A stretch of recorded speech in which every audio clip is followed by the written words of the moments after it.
I don't give a damn what that timer says. I go when I say I go. Good evening, ladies and gentlemen. Welcome to Monkey in the Morning. I am your host, the Ranting Monkey. He's Jack. Say hi, Jack. Hey, everybody. Jack, how you doing tonight, man? Yeah, I'm all right. How you doing? Oh, not worth talking about. I'm happy, and that's what matters. Before the show, Retro, thank you so much for the gifted sub. This time going out to Rasputin. How appropriate for that. Thank you so much for the gifted sub, my friend. Jack, I need your help before we start the show. Uh-oh. You're in trouble. Okay, I need you to help me place an actor. This is why I need your help. I could have looked it up and I would have been able to, but I thought it'd be more instructive to do it here. Uh-oh. He's the knockoff Matthew Broderick. He was in several of the Molly Ringwald movies where they tried to pretend she was pretty and that everybody would fall all over themselves for her. Okay. His name is John something. He also played Gene Hackman's nephew, I think it was, in one of the Superman movies. Might have been the guy that was on 2.5 Men with Charlie Sheen. Oh, John Cryer. John Cryer. Thank you. Goddamn. All I could think of was John Hughes, who directed the movies. Oh, yeah. What was the other John I kept coming up? It was ones I knew wasn't him. John Cryer. Yeah, thank you, guys. And I was trying to think of his name, and I remembered a movie he was in. And I don't know if you know this movie. He played an undercover cop who had to go back to high school because that was a big thing in the 80s. They liked making those movies. I remember that movie. I saw that in the theater. So did we. It was a family. Thank you, Dark Resurrect. February Revolution 2, Electric Boogaloo time. We'll get to that indeed. Thank you for the feminist $12. No, I was thinking about that movie, trying to think of his name and remembering things I'd seen him in that movie. And I suddenly remembered the black guy from that movie. Do you remember him? Hiding Out. Yes, that's the name. Hiding Out. It was Hiding Out. He was also in Supergirl, by the way. Was he? Yeah. Never saw Supergirl. The TV series. Okay. Not the movie with sexy Helen Slater, which was garbage fire, but man, Helen Slater looked hot in that uniform. Yeah, he played Lex Luthor in the TV series. Yeah, I was just thinking of the Hiding Out thing and the black character who the white writers at the time thought urban youth was saying bust a move. That was their big edgy thing for him. Do you remember that? Yeah. Bust a move. And it just made me start laughing out loud. Now, why was I thinking of him? Good question. I'm glad I asked.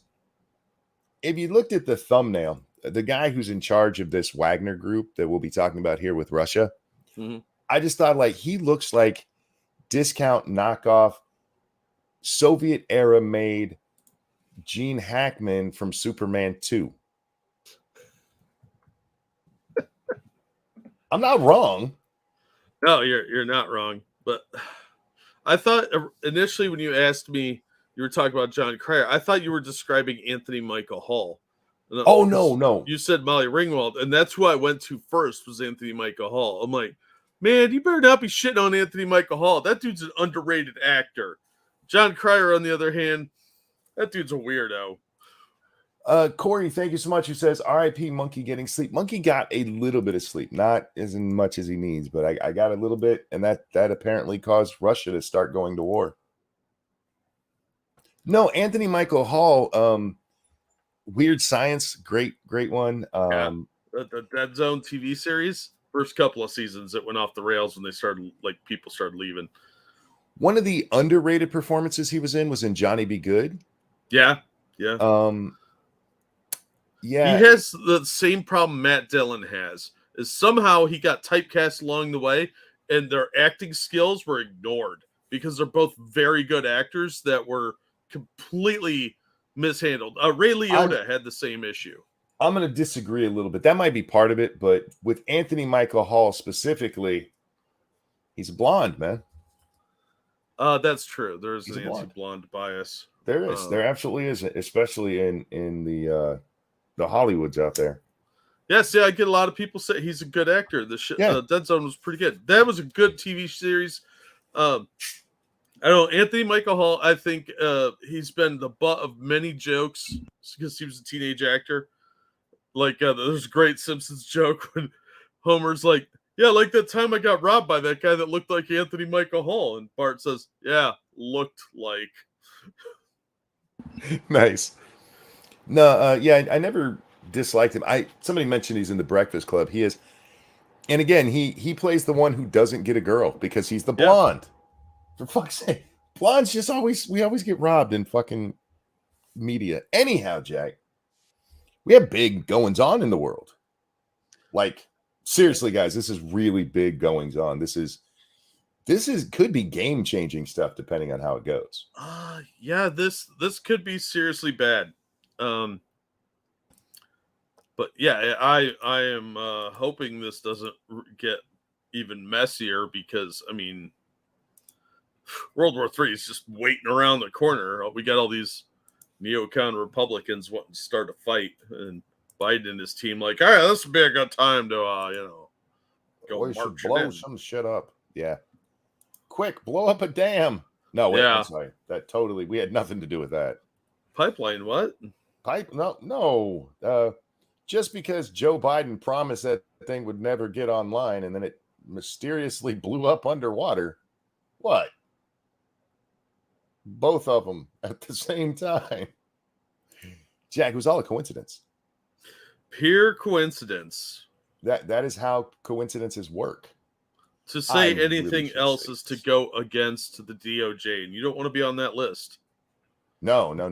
Then you end up like people we're not allowed to mention because we are on the YouTubes tonight. Yeah. Whoops. All right. Oh, hang on. Damn it. This is not safe. I had an article pulled up, Jack, but everything refreshed and now it won't stop loading this fucking ad. Oh, I meant to go over and do it the proper way. You know how. So we cannot have internet issues while we're doing the show. The Wagner Group leader, Yevgeny Prigozhin. Sound right to you? Let's call him Phil. Phil has an issue. He does not like how the Russian military is doing business. So on Friday, he accused the Russian military. Guys, I'm mostly going to read this. I have read it. I don't like reading you guys things I've already read. I prefer to just fill you in my own way. However, this is going to contain a lot of words that I can't say normally and regions that we don't talk about normally. And so I want to give you guys what's going on and then we'll discuss. Fair enough? Where are we? Yevgeny Phil on Friday accused the Russian military of attacking Wagner positions in Ukraine with missiles and declared war on the Russian Ministry of Defense. Now, this is an important part. I know I said I was going to read it and then we discuss, but so far, what Wagner's been saying, they're declaring war specifically on the Ministry of Defense, not Russia as a whole. Yeah, but that's an arm of the Russian government. So, I mean, that's kind of a distinction without a difference. Well, it's being played up in some circles as though that is a distinction, as though a military takeover, which if they were successful, they would literally be taking over the Russian military. Yeah. That couldn't lead to a change in the Russian government. Yeah, like that's not exactly an insurrection, a rebellion. Alan, thank you so much. Says Monkey, how are you? Hope you're well today. All right. We are 25,000 strong, and we are going to figure out why chaos is happening in Russia. Phil announced in a message shared on Telegram. Everyone else is free to join us. Why are so many of these people using Telegram to get their word out? It seems to be a very popular thing over in Europe. It's just not as much here in the States. Telegram is much more used by what I've seen of Europeans. Gotcha. I don't get it, but that's just what I've noticed with it. Faithless says a coup by any other name. Yeah, it's almost a prelude to a coup. I mean, you take over the military, that means the leader of the country is no longer in charge of that military. You are. Yeah. So at any moment, you can be like, get rid of him. Anyway, Phil has long been critical of Russia's military leaders and frequently expresses his frustration with them on Telegram. Russian Defense Minister Sergei Shoigu is often a direct target of his denunciations, and Phil on Thursday accused the Defense Ministry of lying to Russian President Vladimir Putin about Russia's colossal battlefield failures. Now, this is part of what's going on. There's a double propaganda war going on. Look, I don't know about Wagner Group. I'm not real familiar with them, Jack. But notice he's like, hey, it's not Putin's fault. They're lying to Putin. That's to try to get Putin on his side. Yeah. According to Phil, the tensions resulted in his troops being attacked on Friday by Russian formal military forces. PMC Wagner Commanders Council made a decision. The evil brought by the military leadership of the country must be stopped, he said, according to a translation from War Translated Project. Those who destroyed today, our guys who destroyed, that's how it's written, guys. I didn't fuck that one up. Who destroyed tens of thousands of lives of Russian soldiers will be punished. I'm asking no one resist. Everyone who will try to resist will be considered, will be considered them a danger and destroy them immediately, including any checkpoints in our way and any aviation that we see above our heads. So there it is. Now, part of this also goes back to this is basically like a merc operation. Yeah. They're freelance soldiers, guys. And the Russians wanted every group like that to formally sign on with them. Sign a thing. I forget the wording for it. And the Wagner group told them to go fuck themselves. And reportedly, because of that, the Russians bombed the Wagner group, the back of their supply lines. Did you see the video of it? No. There's video of these two guys running through a forest, and they get to this clearing. There's like trees knocked over. None of them look like they've been on fire or anything. So good job on the non-incendiary bombs, I guess. I guess. But they claim hundreds of people died in this attack, and because of that, they've stopped fighting the Ukrainians. They're in a part of Ukraine that is heavily involved in fighting since the beginning of this war. What's called Barkmach, something Klingon sounding. See, I told you guys that I'm horrible with these names. Well, but anyway, Russian, so yeah, I mean, this is in a very important part of what's going on in Ukraine right now, and these motherfuckers like, nah, we got to go deal with the Russian military first. Yeah, it's kind of a bad plan to blow up guys that are on your side.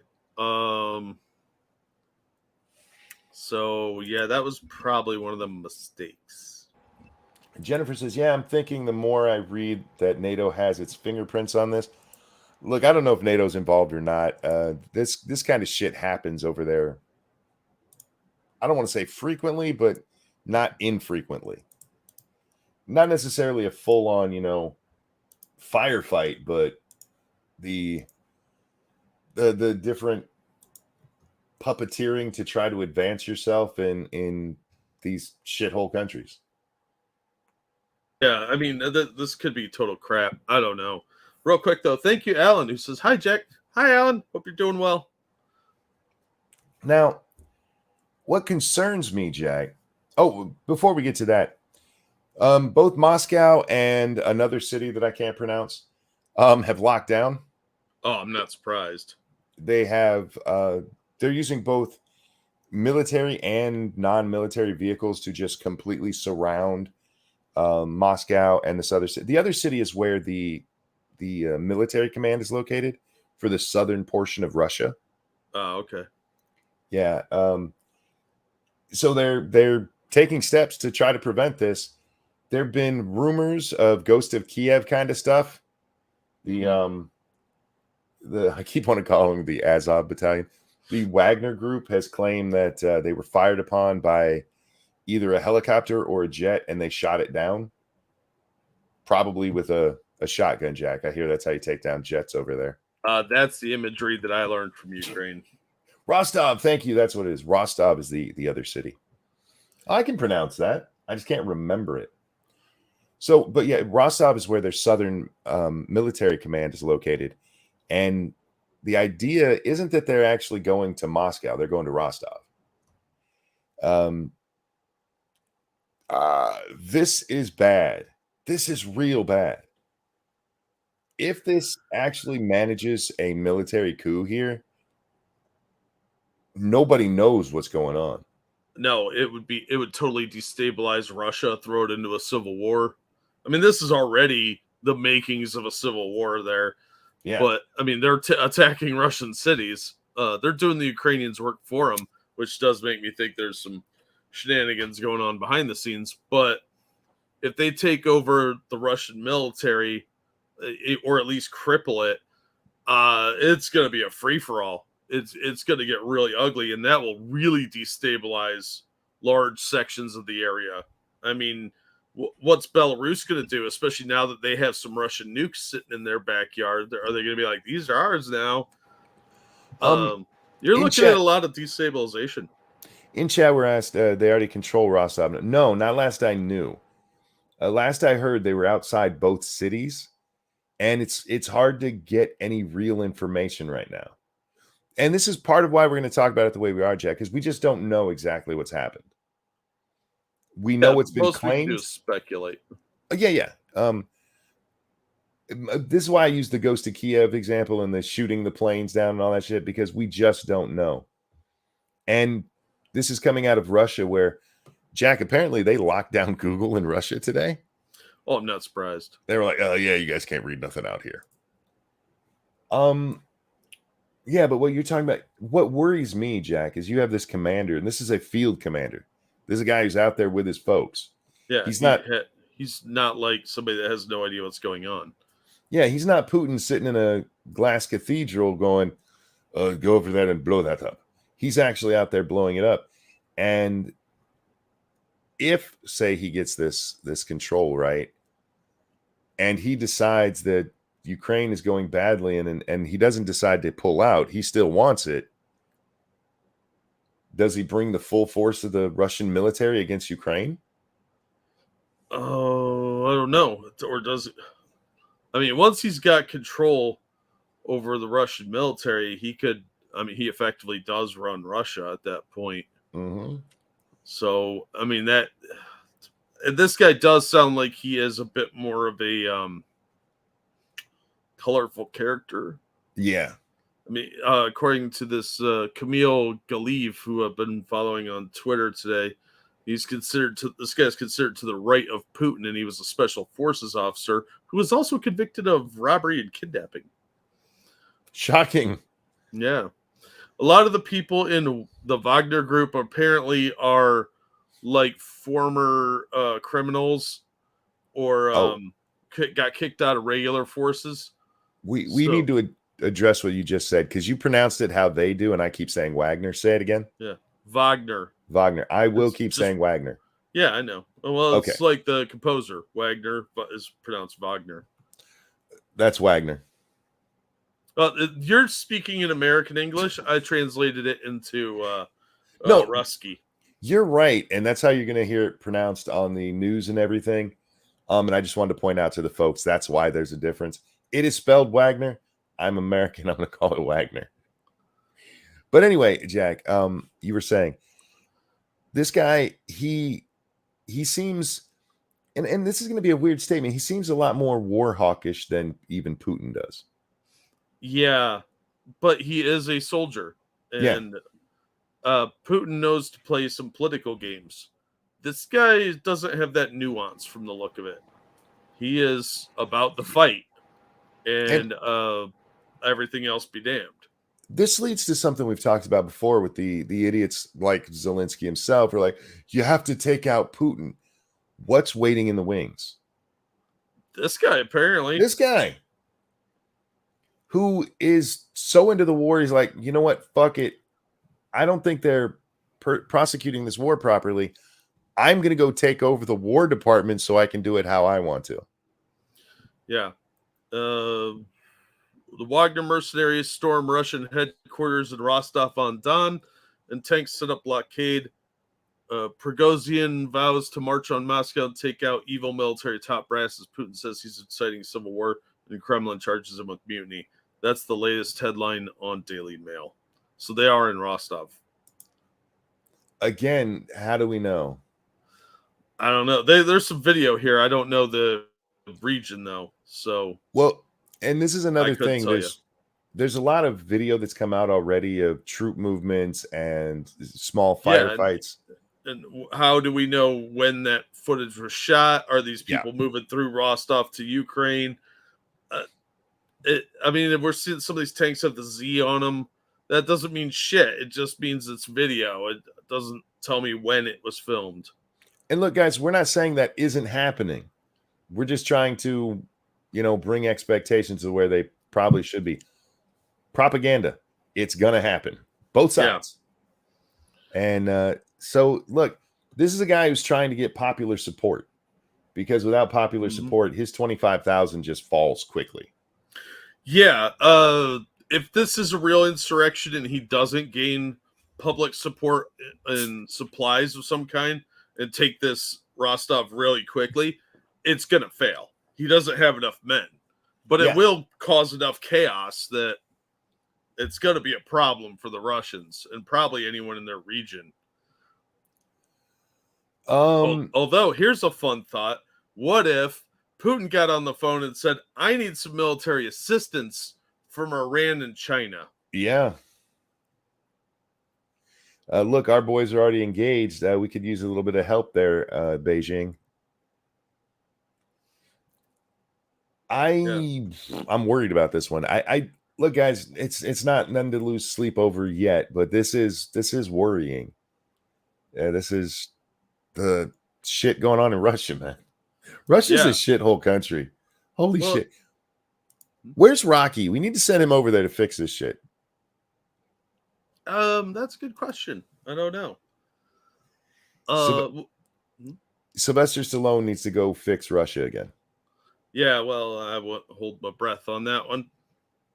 So it wouldn't surprise me if they do call in some of their BRICS allies, like Iran and China. But yeah, I think that this is not helping to stabilize the region, because I think this guy is probably a bit more bloodthirsty, and I don't know.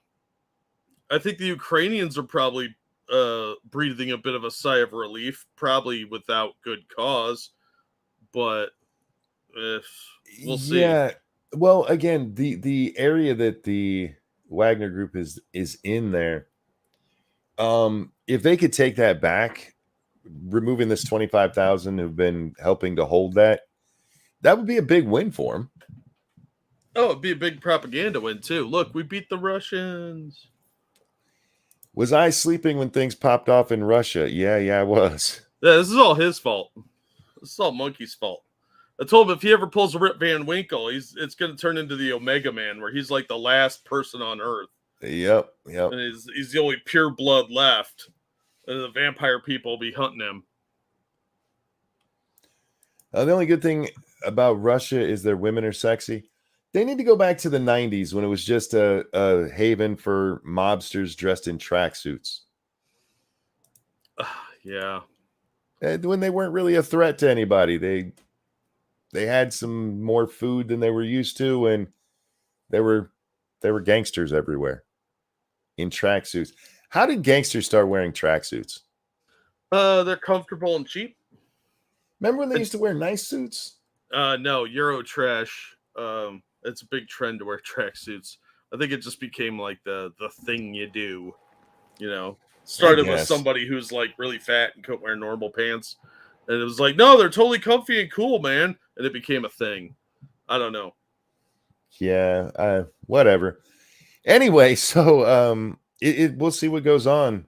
We'll see if NATO, Ukraine takes advantage of this in any way. With the Ukrainian counteroffensive being, what's the word I'm looking for here? Pathetic. I would not be surprised if suddenly there was a big push into that region, and shockingly, they got a lot better at what's the word I'm looking for? Aiming and blowing shit up. Yeah. It would actually be a really good idea for the Ukrainians or our special forces, whoever's actually doing it, to do a strategic strike in Russia right now, and Oh they yeah. could blame these guys for it. Like you go and take out a couple of important buildings, and you blame the instability and the damage on the Wagner group. You're actually gonna like help fuel that conflict and divert more attention away from you. Faithless said could be a feint to sucker the Ukrainians into action. No, and I'll say why I don't think that. With the language coming out of this guy, that's not something you want to be putting into the heads of your citizens. Not on a massive enough scale to do something like this and be like, haha, we got you to Ukraine. Mm-hmm. Because you're going to have people going, wait, I have questions about the military now, about how it's running. You'd be far better off with some kind of wag the dog event, some false flag event, rather than, open propaganda against your own government. Yeah. So I don't think it's a feint. I think that this guy's fed up with Russia, and I think he's an opportunistic guy who, for better or worse, has decided he's going to run the military. Yeah, he sees an opening. He knows how corrupt and poorly managed everything seems to be in Russia, because that's how you don't lose your job but you don't want to look more competent than the guy above you. So you always do the bare minimum, and he's probably fed up with that crap. And I think they're going to push this till it runs out. I don't think this is a false flag. Yeah, NATO might have paid him off. You're not wrong, Eagle. But it would surprise me if he's just fed up with his troops being treated like shit too. Kaz1, thank you. Tracksuit made popular by Soviet Olympic team. Well, there you go. That would make sense. Yeah, because there is another part to this we haven't talked about. One of his complaints is that his group, because of not signing their little agreement and everything, is not being supplied with guns and ammo. And when you're on the front lines, guns and ammo are kind of important. Yeah, see, that's what I think's really going on, is their supply chain sucks balls. And the Russians apparently thought they had more equipment than they did. So it wouldn't surprise me if that's the real thing here, is they're losing people unnecessarily. Yeah, and I don't necessarily think that the Russians don't have enough. I think that they are punishing them for not signing on to whatever little agreement that is. Yeah, that wouldn't surprise me either. That seems like the kind of petty political bullshit you would expect from some office worker somewhere. Schrodinger's Gad. As his best case, Putin wants him to do this, remove the commander and blame them for the problems. Use these guys to do it, give them all medals for it. I mean, at that case, if that was the case, Putin could easily just be like, all right, you're not in command anymore. He's right. You've been fucking this whole thing up. Push him out of a window. It's how many people next to Putin have fallen out of fucking windows? Oh, a lot. I mean, did you see that the guy that created the thermonuclear device for Russia just hung himself at 92? Yeah. Mm-hmm. That's a hell of an impressive feat for a 92-year-old. I think somebody needs to talk to Putin about swinging his arms wildly when he's talking and turning, because he just keeps knocking fuckers out of windows. Well, in Russia, a window leaps out of you. Yes. Oh, no. They just sort of swallow you up. Real quickly, though, thank you, Keldrick. What, Jack, don't be silly. The Ukrainians are too wholesome and pure to do that. What, yeah. Poland? Pipelines? What are you talking about? Those are obviously Russian attacks. Obviously. Now stop looking at it. Look over there. Yeah, you're not wrong, Keldrick. Except the Ukrainians didn't do the pipelines. That was us. There's a lot of people saying the Ukrainians were involved in that, but I still think it was us. The Ukrainians might have wanted us to do it, but that was us. I promise you that was us. We'll find out in 50 years, like, hey, look at that. We did blow up that pipeline. Yeah, all you young people will find out eventually. Yep. When that happens, I want you guys to find my grave, come there and go, Monkey, you were right. Because that was 100% us. We did it with, what was it, It's right off the coast of Norway, I think it is. And or was it the Switzerland, Sweden, one of those two, one of those Nordic countries. And there is no way Ukraine was going to get their approval. That had to come from that area. It had to launch from there or further to sea. And the only ones with the power to pull that shit off is us. Anyway, Chaos One, thank you. Russia, a history defined by, and then it got worse. Yeah. Yeah, pretty much. Yeah. If you ever read Russian literature, it's always depressing. That's because they live in Russia. It's not that there isn't beautiful scenery and stuff. It's that it's winter 9 months a year and everybody's poor and sad. They are the Klingons of our world. Yeah, quite literally. That's what the Klingons were based on. Real quick, this is a good time to remind everybody that Monkey does have an ego, and there are not that many thumbs ups on the stream. So can we get some likes, shared on your social media if you can, subscribe if you haven't, ring the bell for notifications. And if you're feeling generous, you could toss us a couple bucks at the Streamlabs links pinned at the top of the YouTube chat, going through your chat in the description of both YouTube and Rumble. And you can always hit the dollar sign down on the Rumble as well. Danger says Hillary Clinton watches Russia and thinks, out a window, hey, good idea. No. She watches that and goes, amateurs. Right? Like, where's the art in that? The subtlety, the nuance, the missing shotguns. If that was Clinton, they would throw themselves out of a window at least twice. Yes. Yeah, so, yeah, she's like, you pussies. There's the big news of the day, guys. We got this is international news. Like I said, it's not one to, start hiding under desks for nuclear fallout or anything yet, but certainly one to keep an eye on. This is going to be, Jack. If this blows up, if this touches off, oh, I know, man, it could get really messy. We are living in a very interesting period that's sort of a cross between like 1912 and 1935. Yeah. And it's everything is so unstable. People are very disgruntled around the world with their governments. The inflation, cost of everything going up all over the place. There's a lot of anger and tension out there, and this sort of thing is not going to help that. Let me put something out there. After World War I and after World War II, we as a world were like, we all need to get together and make these shitty little organizations that keep us from fighting. And we got the League of Nations and then the United Nations. And it hasn't helped at all. Instead of a League of Nations or a United Nations, we need a league of everybody leave each other the fuck alone. Yeah. Don't talk to each other. Don't look at each other. You treat them like two brothers who keep fighting. Like you both sit there. Don't look at each other. Don't even look at each other. Just sit. We need a lot more disengagement and a lot less of us talking to each other, because all talking to each other seems to do is cause fights. Oh, yeah, because it's dictators yelling at each other mostly. League of crotchety assholes. Yes. Just leave each other alone. Just fuck it. Just you do you, we'll do us. Sure, we'll buy some of your shit, but that's it. But everybody's got to get involved in everything.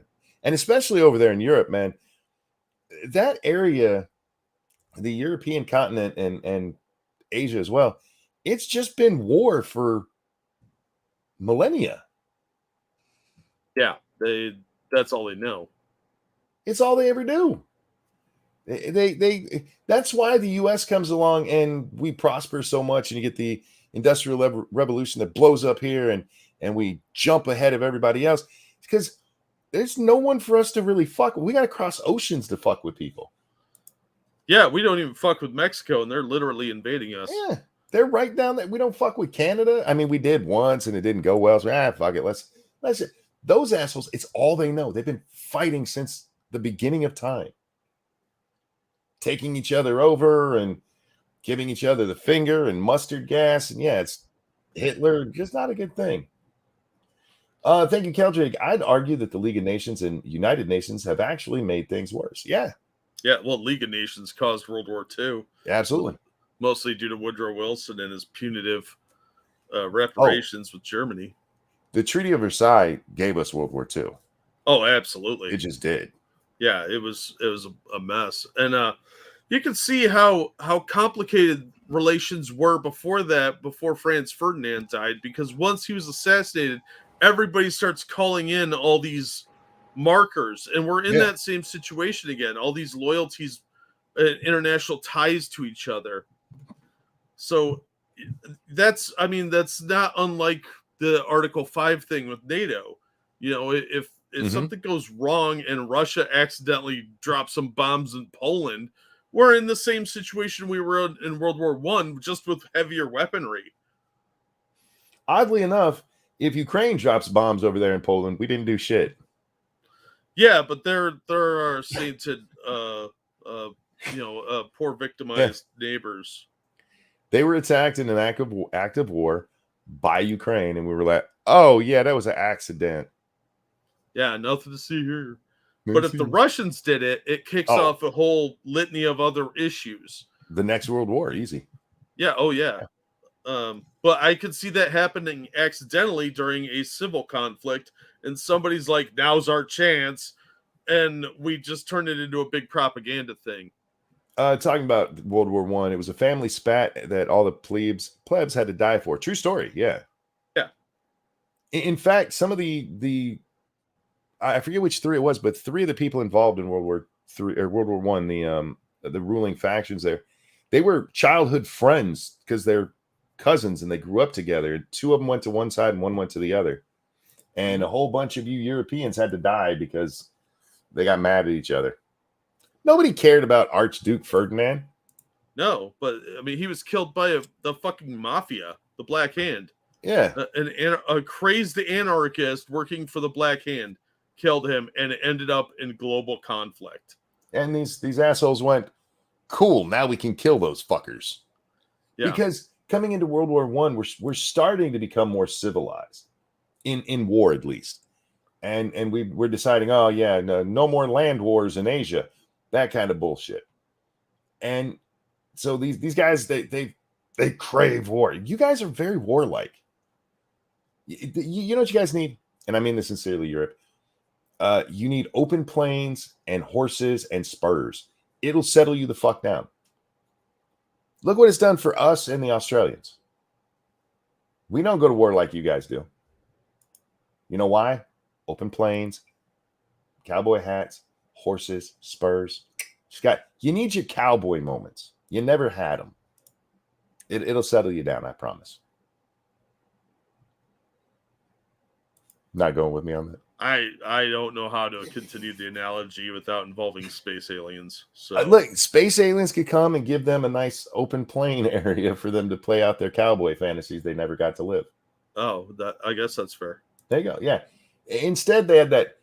Seriously, the way you guys used to do war was kind of gay. You all dress up and like had frills and pompadours and fucking plumes coming off your heads. What the fuck is that? Get in a line and shoot at each other. It sounds like a gay porno. Let's put on a powdered wig. Why? Because it makes my head itch and the lice don't like it. Cowboys. That's what y'all need. Anyhow, Jack, moving along. I'm trying to help the globe become a better place, Jack. Yeah, well, I don't think they're going to listen to you. Nobody ever listens to me, and I'm always right. You know, but I even showed you this. I showed you a clip or a little picture that I cut out. Tim Pool was trending. And I, honest to God, I thought that other people would have had the thought that I did. He finally got his civil war. It's just the wrong country. You know what I mean? My first impression was that his beanie finally ate his face. Instead, it's because what's that guy's name? Actual Justice Warrior, I think, was on a Tim Pool podcast, and there was this chick there who's kind of cute but sounds dumb as shit, and she was calling him like right of Donald Trump, and said that most people disagree with you, and this is a right-wing audience. And Tim Pool goes, most of my audience is moderate, and for that he was trending a lot. Why don't we trend again? I don't know. Because I mean, that is literally the most fence-sitting answer he could have given it. Sorry, all my viewers are on the fence. All of us have a fence pole right up our asses. It's a straight line. We can't even see beyond the two guys in front of us. Foreign Native says she doesn't just sound dumb. Look, she may be dumb. I only saw that. I've never seen the chick before. That little clip. What's her name? Like Emma something, if I remember correctly. Oh. I don't know her. I just thought she was cute and dumb, which, that's actually sometimes a good thing in a woman. Cute and dumb is how you get laid when you're young, guys. You're welcome. And ladies, smarten up, because that's how you end up with 3 kids from 5 dads and you don't know none of their names. Yeah, and nobody's giving you child support and you're all bitchy about it because you don't know enough to close your fucking whore hole. Yeah, because guys will take advantage of that because, well, we're horny. It's just, did you see that Ellen Page was trending? And look, YouTube, that's what was trending. I'm not misgendering Elliot. But Ellen Page was trending because some chick took a picture of herself and put it next to Elliot Page and went, which of us looks like we're actually leading a happy life? I didn't know that's why it was, but that's funny and accurate. Yeah, that shit is kind of what popped it off. And I thought I've never seen, even when I've seen Ellen Page laugh or smile, she looks depressed as shit. Sorry, Elliot Page. Sorry, YouTube. I'm not meaning to do that on purpose. Elliot looks depressed as shit. Yeah. Well, they seem very unhappy. You know what I think it is? And I'm just being honest here. Elliot, even as Ellen, was not attractive. And their acting sure as fuck isn't good enough to explain why they got movie roles. I'm thinking they got touched when they were young in Hollywood. Oh, quite likely. Like they had to suck a lot of Weinstein wiener to get a role. That wouldn't surprise me. Look at how many people seem to be pedos in Hollywood. So yeah, wouldn't surprise me at all if somebody gave her the no touch. I even in that picture, I'm sure you've seen him where Elliot got his female titties cut off. And he's standing there with his arms up and he's smiling with his little booby scars. It looks so forced. How do you look like you have a forced smile in a picture that you got to make sure you got right before you posted it to your Instagram to tell everybody how great your tittyless life is? Yeah. I have a file photo of the last time that Elliot looked really happy. Didn't Ellen already say she was touched? I as far as I know, no, but I haven't kept when you put this on Twitter, man, I laughed so fucking hard. I'm an asshole. But yeah, look how happy she was. Elliot E. Page was back in the day. I mean, look, you have the smiling animal, a little alligator thingy, a happy little volcano. Everything was better.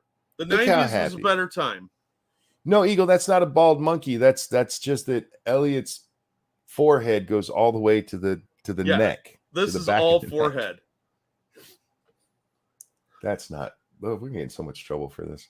For what? Putting a picture of a video game character up? No, just us being us. I'm okay with it. Don't get me wrong. I would have hit the. We have an emergency button to just end this if shit gets too bad around here. Yeah, we kind of need that. It's like an eject button. Actually, the truth is, on my game streams, I do. Over here, we don't. I have to click a couple of buttons to make it happen. So, it'd be funny though. The thing that really bothered me is that the reason this all popped off is because the person who did it, dead named Elliot Page, called her Ellen and called him a she. Still got a vagina, so still a she. Chromosomes, hips, what bone structure? I know I've said this on the show before, and I said it on Twitter today. Stop using the term dead naming. It's fucking retarded. If anything, it's birth naming. Because you didn't die. It's the name you were, wait for it, assigned at birth. So what was your birth name? That your birth name actually is assigned, unlike your your naughty bits. Those come from the factory. It's not a dead name. It's the name you were assigned at birth or a birth name. But, birth name doesn't sound so bad, Jack. Like, dead name sounds like you can put superficial cuts in your forearm while you tell the whole world about how bad things are. Yeah. Oh, yeah. I'm so wounded by your little words. I need attention.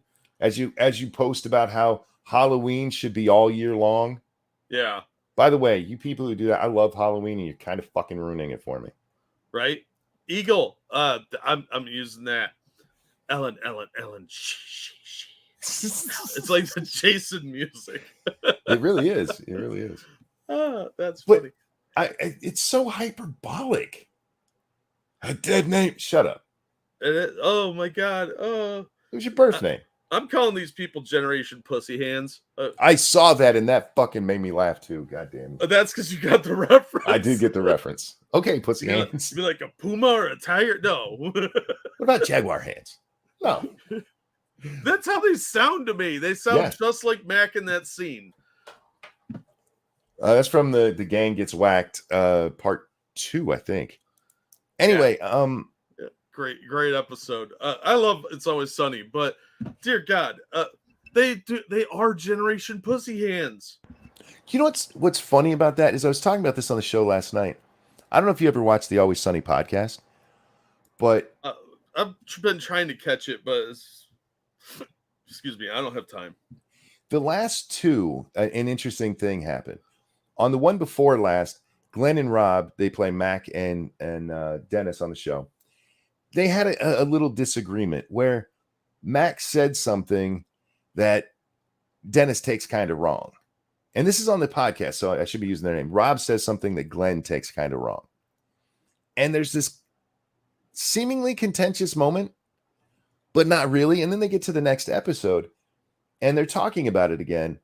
And Rob is explaining himself, and Glenn finally gets it, that it wasn't meant as any kind of insult or anything. And Glenn brings up, he says, you like conflict, and not necessarily that you like it, but if there is any kind of conflict, you want to address it so you can learn and move on. And Rob says this, and it just blew my fucking mind. He goes, isn't everybody like that? I was like, oh my God, what world are you in? Oh my God. How long have they been in Hollywood? No shit. I'm like, nobody's like that. Not anymore. No. It used to be the way you did things. Hey, we have a problem. Let's talk it out and then move on with our life. Yeah, but they're part of that same general era of that we were raised in. Yeah. Where that's how you had to learn to live with people. You couldn't just go live in your little fucking hug boxes and be like, oh, mean words. I'm scared. We have made people so soft with all this moderation and content control that they can selectively choose to be cloistered away and be the biggest vaginas on earth. It is horrifying what we have done to our society. This is cultural collapse shit. I'm glad you brought that up, because that leads me to something that I really want to talk about. So the other day, Elon Musk came out and said that cis and cisgender are considered slurs on this platform. Yeah. This is the full tweet. Let me bring it onto the screen just so we have the context again as we discuss this retard who responded to it, and several retards that have responded to it. Oh my God, they come out of the woodwork.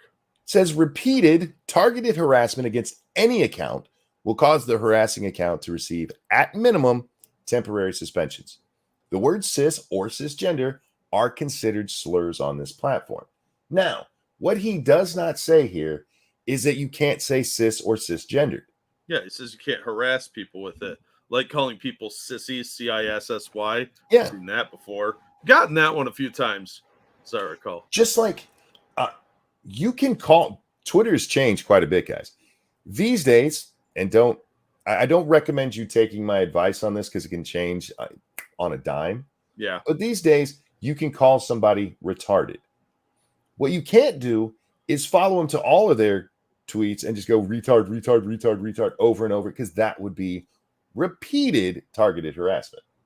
Yeah. Well, obviously, because you're following them around. Unless Cory it's Bush. you, and then you're a hateful person. Cory Bush opened her big mouth and was saying cis isn't a slur. Yeah, I responded to that as well. But anyway, this guy responds. This is fascism. Oh man, It's not. this is a word I just learned last week. It's not fascism.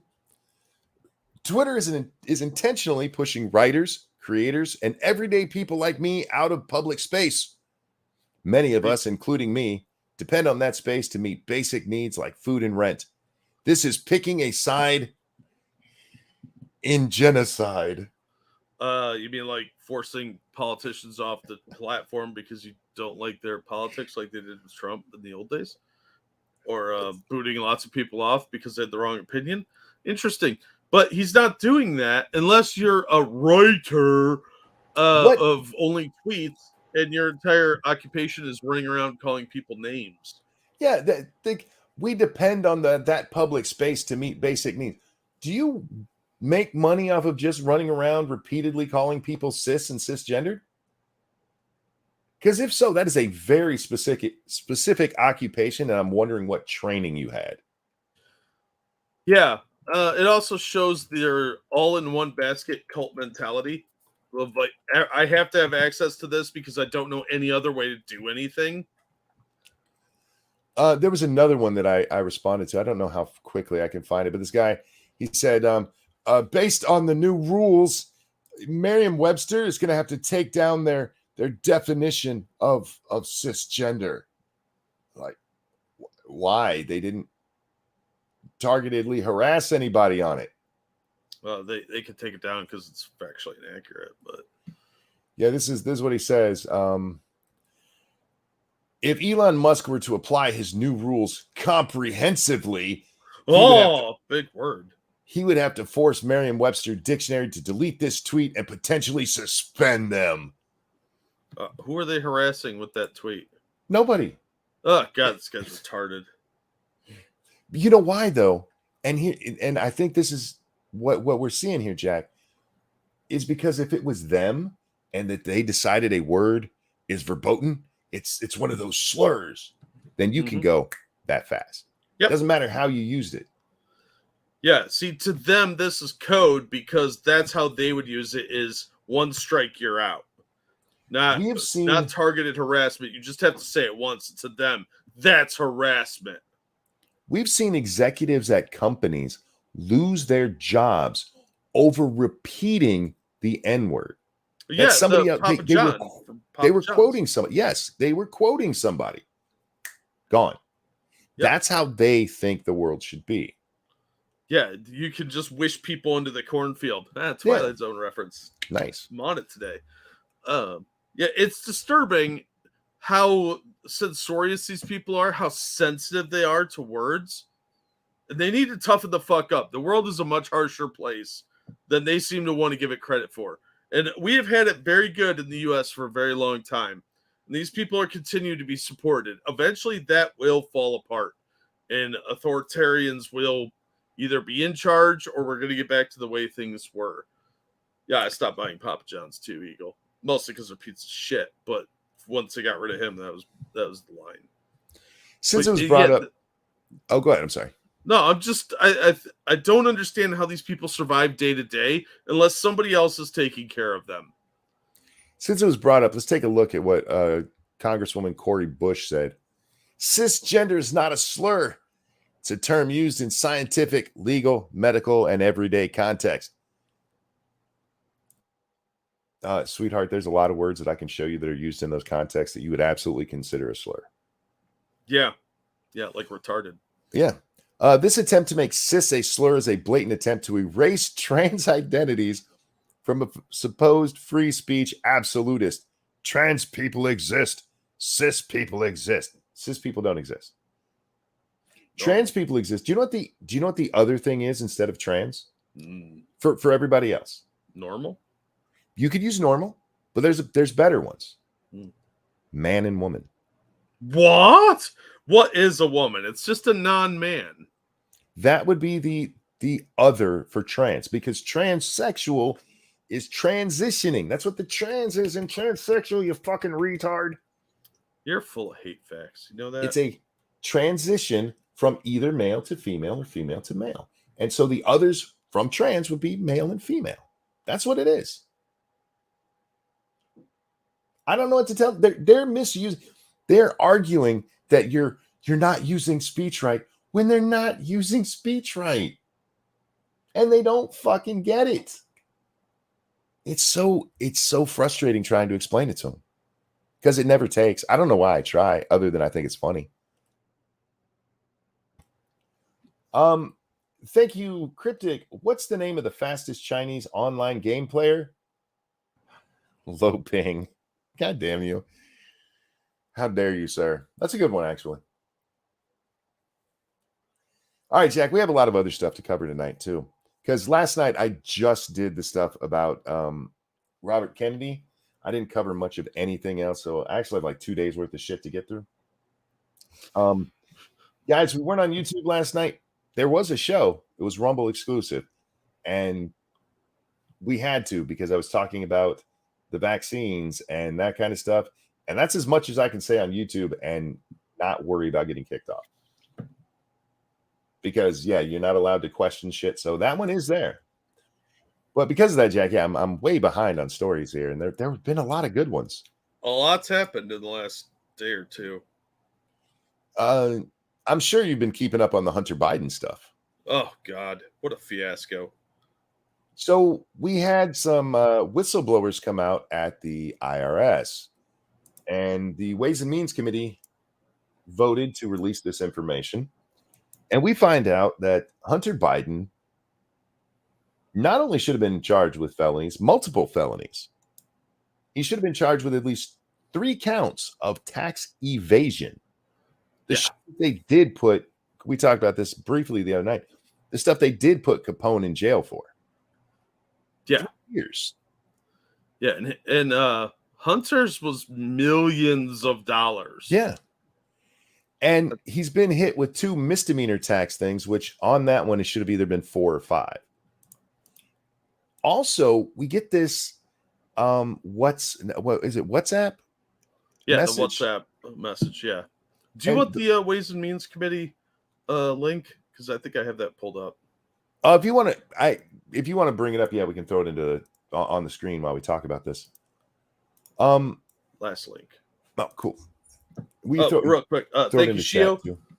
Oh yeah, I will. I don't understand the news going on and on about the Ocean Gate disaster. My nephew erupted inside a sub, and all he got was fired from Subway. Well, you know, I'm sorry to hear about what happened with Jared, but that was disgusting, first of all, Shio. But it's to distract from this Hunter Biden thing.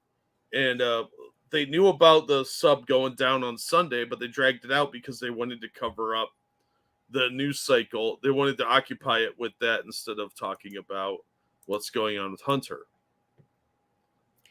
Do I have it close? There was a great article in the New York Times that they're mad, Jack, because the sub got so much attention. Meanwhile, apparently there was a big catastrophe off the coast of Greece, I think it was. And they're like, how come the news wasn't covering this? A news article asking why the news wasn't covering something else. Why didn't they just write an article about it and shut up? Yeah.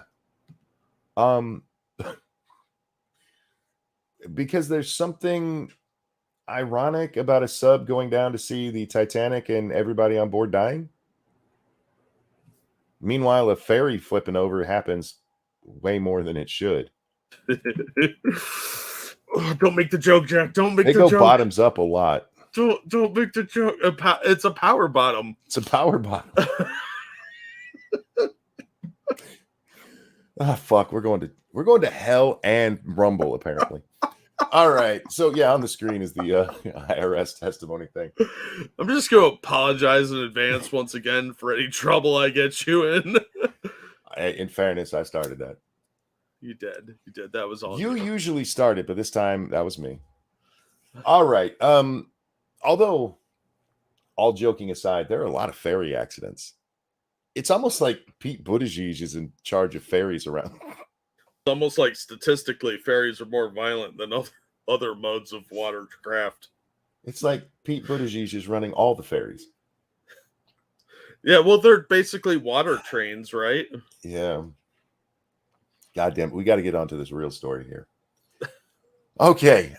So this WhatsApp message comes out, and there's an amalgamation that's put together of it because they don't have the actual picture of it because they don't have access to it. The FBI has access to it, but they wouldn't give it to the Ways and Means Committee who was looking into this. Interesting, ain't it? Yeah. So in this message, Hunter Biden is talking to somebody, and he tells them, you need to give us an answer now. And by now, I mean tonight. And he says he's sitting next to me. And then he says that he will bring the full weight of his family and friends, I think is how he says it. Is it actually in this clip? I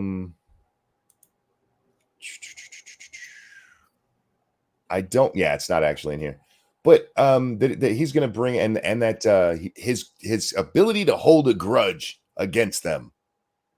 And he specifically says that his father is sitting there with him. Now, Jack, according to Breitbart, they went and timed when this message supposedly happened with pictures and stuff that were found on the laptop. And Joe Biden was there. So, the reason we're talking about this. Go ahead. Do you want me to read the actual message? Yes, please. Okay. According to ABC News, not a right-wing outlet, I am sitting here with my father, and we would like to understand why the commitment has not been fulfilled. Tell the director I would like to resolve this now before it gets out of hand, and now means tonight. And Z, if I get a call or text from anyone involved in this other than you, Zhang, or the chairman, I will make certain that between the man sitting next to me and every person he knows, and my ability to forever hold a grudge, that you will regret not following my directions. I am sitting here waiting for the call with my father. Black Hebrew Israelite, thank you. I heard ferries go down a lot of people. That's right. I've heard that myself. That is the rumor. Now, again, this message is according to a whistleblower. The actual message we can't see. The FBI, sorry, we can't let you see that one. Why? I don't know. So there's some people who have suggested, Jack, that it's not even real. That's not even real, you see, because we don't have the real message. Well, if the FBI is refusing to release it, that means they have it and it is real. Well, you would think if it wasn't real, the White House would be going, that's not real. Yeah, but they're not. No, they're not. Instead, our favorite clown was up there answering questions today. Well, not answering questions. Sideshow latrine. Apparently, it's very cold. Look at her nipples, man. They are hard as rock. Well, Peter must be out in the audience. Or she's eyeballing Peter Ducey right there. I'm going to get some of that. Or she's a masochist in this. This is just her thing. That might be. Is this the 4 minutes of hate? This is, yes, it is. Now, what's missing from this is right before it, John Kirby was up there and was asked about this, and he's, I'm not addressing that, and promptly fucking leaves. Oh, he ran like a bitch. Oh my God. The reason I'm not showing that part is because I don't really care about John Kirby. But this is the White House press secretary. This is the woman you go to for answers. And so that's what the press tried to do today. Yeah, the softball-friendly press. In a weird example of actually trying to do their job, they were questioning her about it. However, Jack, I want to point this out. This was the Friday briefing, right? Mm-hmm.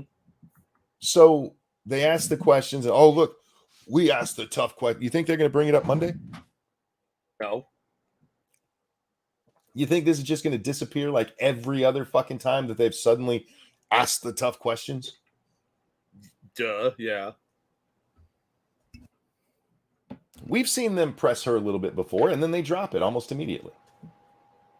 Why are her nipples in her armpits, though? She didn't put her boobs into her bra properly. I just want to know why that one looks like it hangs quite a bit, like the actual nipple is,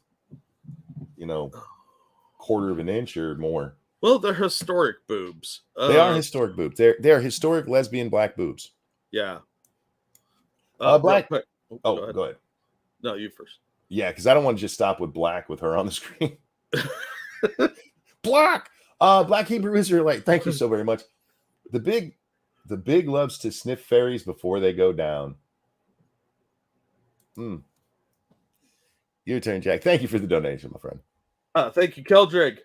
I'm going to tell my daddy is as intimidating as an adult. That's true. Well, especially when he's dementia riddled. But, you could trick his friends into doing stuff. At the time, it actually probably was. This is what, 2014 or no, this is 2017, right? 17, yeah. 17.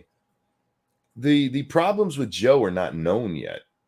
They've been hinted at, and that this is when 2015 is when we first get the bullshit about a stutter, as they're trying to compensate for him clearly losing his fucking mind. Yeah. But he was still powerful at the time. And this is the former vice president. And yeah, that I get what they're going for with the joke there, but he had a lot of pull. All right. So Jean-Pierre here is going to face she's going to give us some tough answers, Jack, to these tough questions. Sure.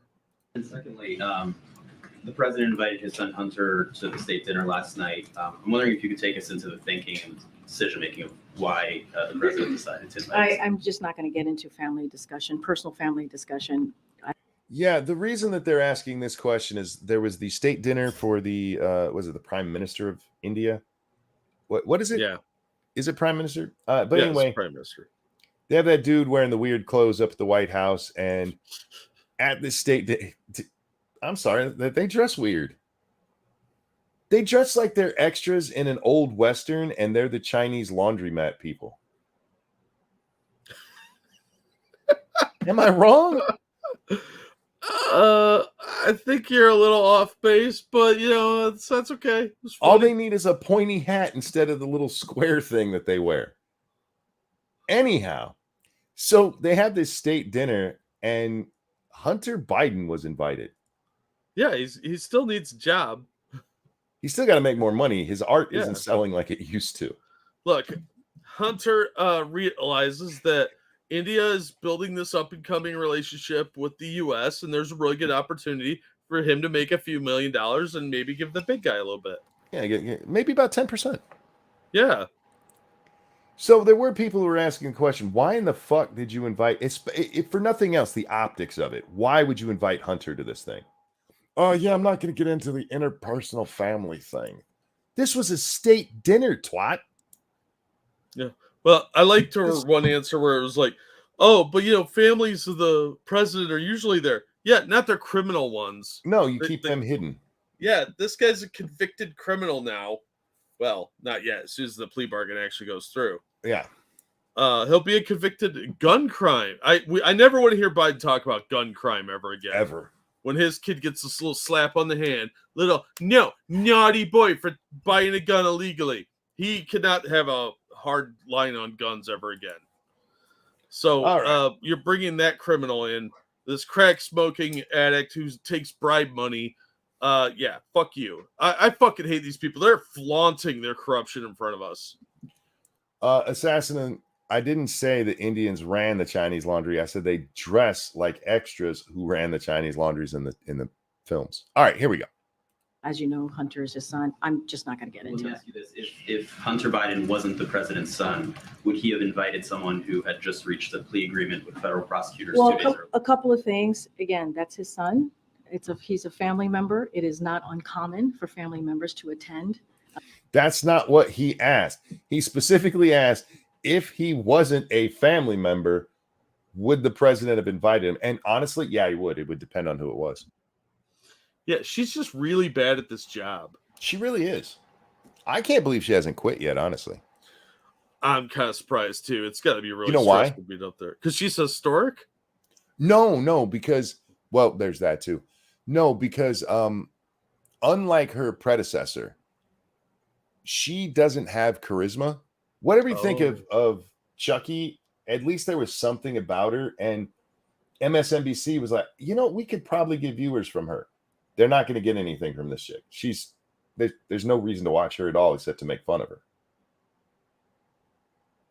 She does not have the what was Redhead's chick's name? I forget her name already. Jen Psaki. Saki. Yeah. She had at least offers. had some presence. Yeah, she had offers to do that before probably 6 to 8 months before she left the podium. Anyhow. Hey, real quick. Thank you, Comrade Kitty. I still can't tell who's worst rep of the name Hunter. Biden with my daddy'll help me, and Avalon with Tyrone helps my wife's OnlyFans. I'm with you on that. You see Beast Boys now getting into it with the guy who cut Hunter. Oh my God. I got to catch up on that. It's on his Twitter timeline. You should check it out. All right, here we go. Events at the White House. You could look at past presidents. I'm sure you have. So that is not uncommon. They did hide their felonious or even misdemeanor relatives from state dinners. I mean, they were mocked endlessly. When was Roger Clinton at a state dinner? I don't think he ever was. I mean, he was barely even at the White House. That he was such an embarrassment. Yeah. Used to keep the embarrassments away. Yeah, like nobody said Jimmy Carter never brought Billy to dinner. No, they didn't even serve Billy beer at dinner. Yeah, it was just sort of like, go over there and just be quiet. Yeah. Stop embarrassing me. As it relates to anything related to Hunter, I'm just not going to respond to it. Now, here's where the press should have pushed a little bit more. Frankly, Hunter should have been charged with violating the registering as a foreign agent act or whatever it's called. Yep. And there's already questions about him going to both Ukraine and China and suddenly getting jobs in Ukraine and China when he went there with his dad on official trips. Yep. Just the optics of bringing this jackass in there when it's a state dinner with a foreign dignitary, you might as well just be giving everybody the middle finger. Yeah, you're just blatantly saying, look how open we are about our corruption. What is Billy Beer? Billy Beer was a brand of beer. I think it was just endorsed by Billy Carter, the president's son at the time. I don't know that he actually started the company. Yeah, I think they were just using his name. Yeah, he was just trying to cash in on his brother being the president at the time. Anyway, here we go. From here. That should make a comeback. They could probably take over the beer market with the way Anheuser-Busch is acting. That's true. Did you see their newest commercial? Oh my God, that was so stupid. Oh my God. The only good part of it is the chick eating in the wind, and that's because she's moderately attractive and has big boobs. Yeah, but that was like 2 seconds of that commercial. Yeah. I don't know who's been doing their commercials, but they are really dancing around this PC nonsense. The rest of it was like, look how inept everybody is. Crack open a beer. Titties in America. Confident? Drink our beer. Titties in America. That's how you sell beer, man. That's it. There's a great line from Al Bundy in an episode where Kelly becomes a spokesperson for a beer. And Marcy asks Al why you need to have hot women selling you beer. And at the end of it, he says this. He says, pretty women make us buy beer. Ugly women make us drink beer. Accurate. That needs to be plastered all over Anheuser-Busch. Everybody that's in their marketing department needs to just think on what that means. Well, unfortunately, InBev is way too PC for that. Because They Anheuser-Busch is controlled by InBev, and they are very PC and very much into the, looks like the DEI stuff and the ESG. So they're too foolish to actually market to their actual customer base. The arrogance level is astounding with these big companies. Frank Zappa had a song about titties and beer. I don't know Frank Zappa's song. I know Rodney Carrington did a titties and beer song. All right, here we go. Can I follow up on that? Okay. No, I just called in somebody. Go ahead. Yeah, so Kirby wouldn't answer James's question, though. Are you going to answer the question? I mean, not a reasonable question to ask where the President of the United States was involved. Okay, this is from the question before with Kirby. What was asked was basically, one, is that WhatsApp message real? And two, was the president sitting there with Hunter as it stated? And this guy's like, hey, I want to follow up on that. He didn't answer. Was Biden there? As this message seems to suggest, in some sort of coercive conversation for business dealings by his son. Is that something, if he wasn't, then maybe you should tell us. So here's the thing, and I appreciate the question. I believe my colleague at the White House. You do not appreciate that question.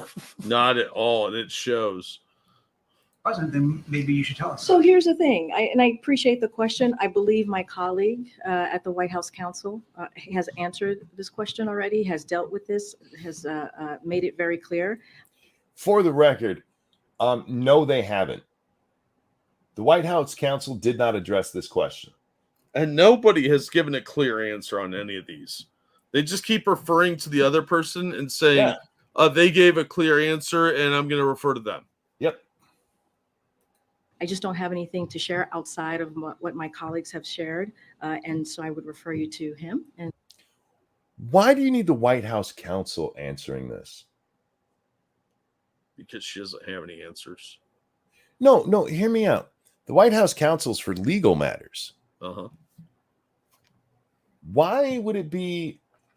It's not illegal for him to sit next to his son. It's not illegal for him not to have been sitting next to his son. Now, there's other, of course, connotations there, which is why I'm questioning why the White House counsel's office, unless you know that there was some dirty shit going on. Oh, they all know it. And that's why We all know DOJ is keeping this as an active file, so they don't have to turn anything over to Congress.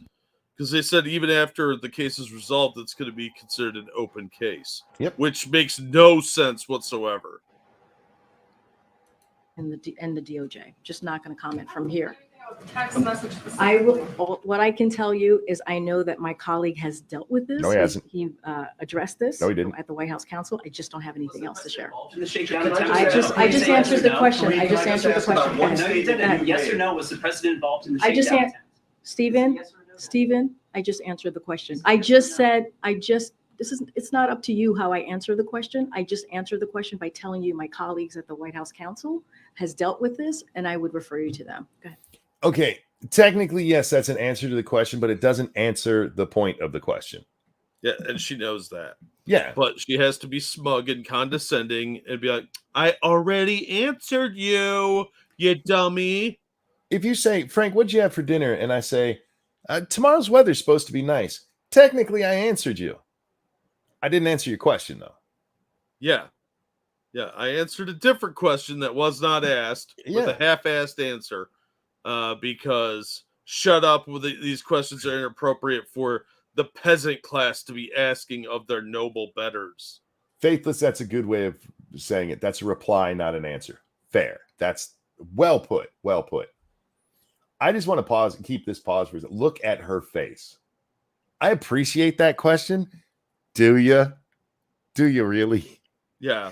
But the smug arrogance that we get out of our political class, I don't know how people put up with this shit. We get lied to on a daily basis, and they get upset if you question the lie. Like they get viscerally angry about it. Like, how dare you question me? I am better than you. She looks like Ellen Page thinking about the fact she has nothing else to cut off to make her happy. Yeah. Yeah, it's sort of like Sideshow Bob when one of his plots against Bart Simpson failed.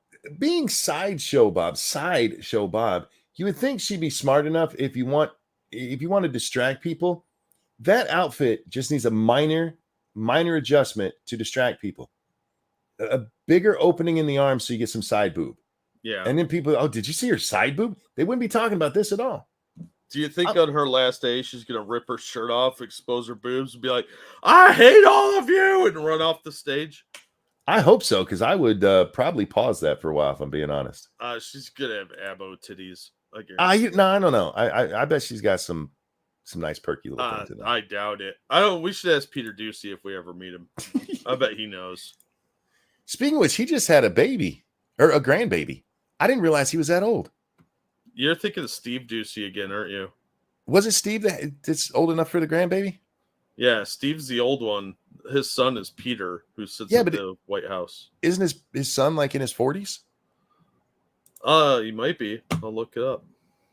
I became a granddad on how old was I? My 40th, in my 40th year. Born in 87. Yeah. 35. Oh, no. So he's, maybe he's a little young still. Anyway, I want to see side boob from her is the whole point of this conversation. I don't know why. I like side boob. You don't like side Peter boob? Ducey just had a kid. Okay. All right. So Steve Ducey's the grandfather. Steve you is get the- them mixed up a lot. They look nothing alike, really. They're named Ducey, and I don't care about him enough to invest. But if you ever, Spider-Man were to save one and accidentally drop him, he could say he dropped a Ducey. He could. In uniform, no less. That's not good. That's very humiliating. If he was trying to save both of them and dropped them both, he dropped 2 Duceys. Yeah. Oh man, Peter dropped 2 Duceys. That's just. You think he hates playing poker with people because of that? Probably. All right. Let's get back to our angry little friend at the podium. I am really all over the place. Can you just remind us what your colleague said? God bless this woman. I don't know who she is. I still don't like you because you work for the corporate press, so you're probably a shill and you'll let this shit drop. But that is the perfect question right here. My colleague answered this question. Could you remind us what they said? Yeah. Could you just remind us? Because she By the way, should have that answer. Oh, absolutely. Kelly McKinnon would have opened her book and read it word for word. It probably And then given him cited the where she finger had for- answered it in the past. Yeah. Anyway, so yeah, good for her. Good for her. From the White House counsel, so we have it. I would refer you to them and they will share their statement with all of you. So no I is don't the know answer. what they said. You should have just said no. That's the answer you're giving. You don't have to use all that extra wording for it. Now look at how sad she looks. This was probably the worst 4 minutes of her life because people actually asked her questions and she had to answer them. And they were relentless. Yeah. 'Cause- This went on for what? Almost 4 minutes? Almost 4 minutes. And she kept trying to change it. Yeah. Oh, okay, you. And then that person will be like, yeah, about what they just said. Your statements from that podium, you stated that the president stands by his comment. Look at that fucking smug bitch. I'm telling you, she has 2 faces, smug and arrogant, and sometimes it's a combo. That's it. She is a historical figure. How dare you question anything she says? Do you know who I am? Do you know how important I am to the history of black and or gay rights, depending on who you're talking to? How dare you question me? I am here to dictate. You are here to record. That is this relationship. Have you seen the clip of her referring to herself about the historic context of her? Yep. That's Fucking what I'm bitch. referencing because so smug. Yeah. These people are so up their own ass and they really don't think you should be able to question them. You are there to write down what she says, and that is it. That is the relationship. You obey and fall in line. That's it. I forget who she was giving an interview, and Jennifer says total vomit. It's a real thing. I forget what the interviewer asked her, but she talks about the historic nature of her being there. Like, are you for real, bitch? All right. Can you get further up your own ass? That's like referring to yourself as a living legend. That's how all these clowns think. It's if somebody else refers to you as a living legend, that's cool. If you do it yourself, you're just kind of like sad. Anyway. From the 2020 campaign that he never once discussed his son's overseas business dealings with his son. And you stood at that podium and you reaffirmed that. Do you stand by your reaffirmation? What I will say is nothing has changed. Nothing has changed. And I will leave it there. Anything else, I will refer you to the White House counsel. Why not just say yes? Nothing has changed. Say yes. I stand by what I said. She can't just give a yes or no answer. Anyhow, This is not a change. I just answered the question. You just asked me, does my statement change? I just told you nothing has changed. That's answering the question. Go ahead. Go Go ahead. The Go president ahead. was there 2 days Go ahead, prior. Stephen. I'm calling on your colleague right now. Go ahead. Thank you. To follow up on my colleague, is there anything that you can say with regard to this text message and what the president's son was alleging? Was the president there or not? I would refer you to my colleagues at the White House Council. They have addressed this, and I refer you to them. no, they didn't. Go ahead. Green, have you spoken to the president about this? Have you asked him whether he was there with his son on July 30th? This is not a conversation that I've had with the president. Again, Why not? You had Yeah, to know you this would was going to think be it's- asked. Yeah, you had to know it was going to be asked, and it's a very important topic of the day.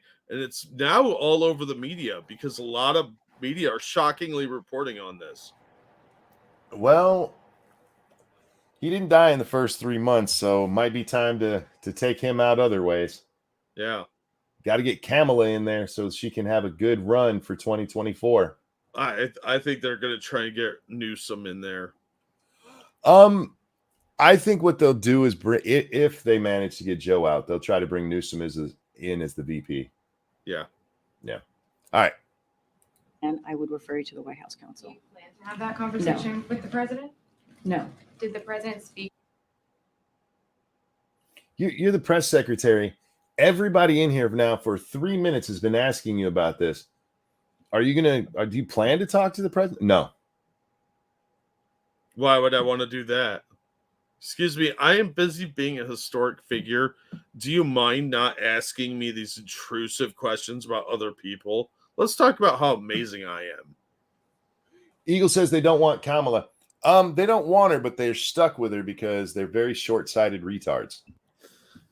I think they could work it out. Excuse me.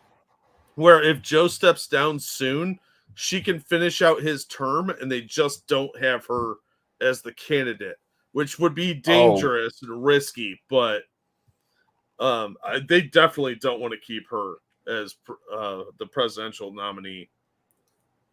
They're going to get Newsom in there somehow. Look, I think Newsom is their best chance in 2024. I just don't think he's in a position where he's going to have a chance at it.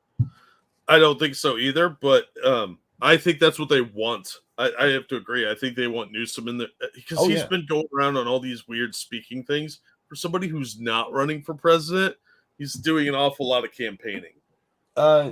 Jennifer says Newsom would lose big time. I actually agree with you on that.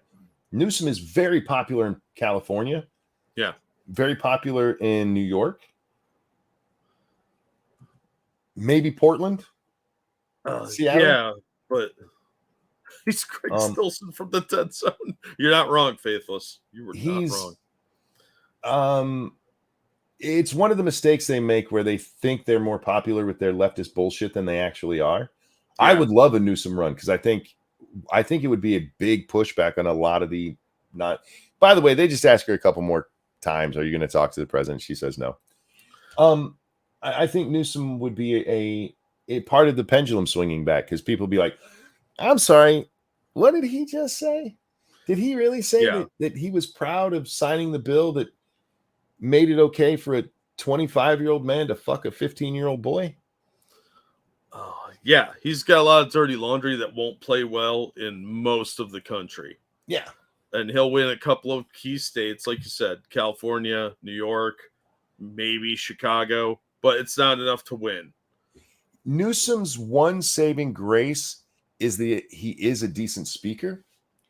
Far better than Biden, far better than Kamala, definitely better than poor Bobby Kennedy.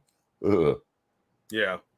So I mean, he's got that going for him, and that would be his selling point. He'd pull in a lot of the people he would pull in the base of the DNC. That's it. Yeah. And that's not enough to win. The hardcore lefties is just not enough. Do you they want to watch think that? It is. Well, of course, but I don't know, man. What were you asking there? Didn't Newsom also nearly get recalled in California? Yeah, it barely failed. Did you want to watch the historic clip? Oh, sure, if you got it. Yeah, it's the last link there. Okay. The Twitter link. It's like 20 or 30 seconds. Yeah, I watched when she. Oh God, I was like, you got to be fucking with me, this lady. All right.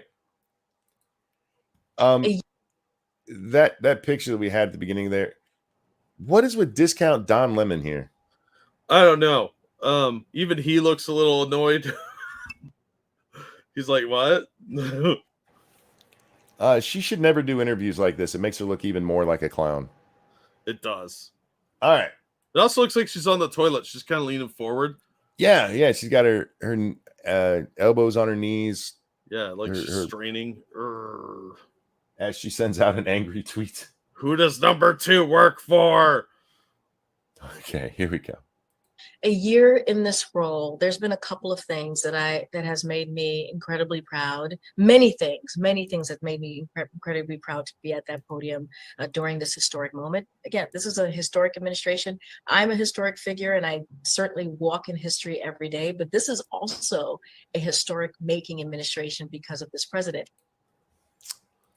I am a historic figure. I'm a historic figure walking in history every day. Oh my God, I'm so amazing. If you met me, I'm so fucking amazing. Ugh. I'm a historic figure. Fuck right off. Nobody gives a shit about the first black lesbian press secretary, other than to make fun of you when you are talking about stupid shit. Yeah, there is that. After they leave office, most press secretaries you never hear from again. Nobody cares. Yeah. Pol Pot was a historic figure as well. That's a good point. There's a lot of historic figures. All right, Jack. I really wish that this video was better because it's one we definitely need to watch. So we're gonna, and I'll try to pause at certain times so we can make sure we get the gist of what's going on. Yeah. This isn't. Oh, go ahead. Thank you, Evolved Potato. Also, what you need to understand is Gavin Newsom also just looks evil. Yeah, he looks like he sells bad used cars. I mean, there aren't a lot of people like that. Even a lot of dictators don't look evil, but Newsom does. He has a certain aura of smarminess. Like he's not only going to sell you a used car, there's probably a dead hooker in the trunk that he personally strangled. It depends on how he does his hair, honestly. Sometimes he greases it and it makes him look horrible. Yeah.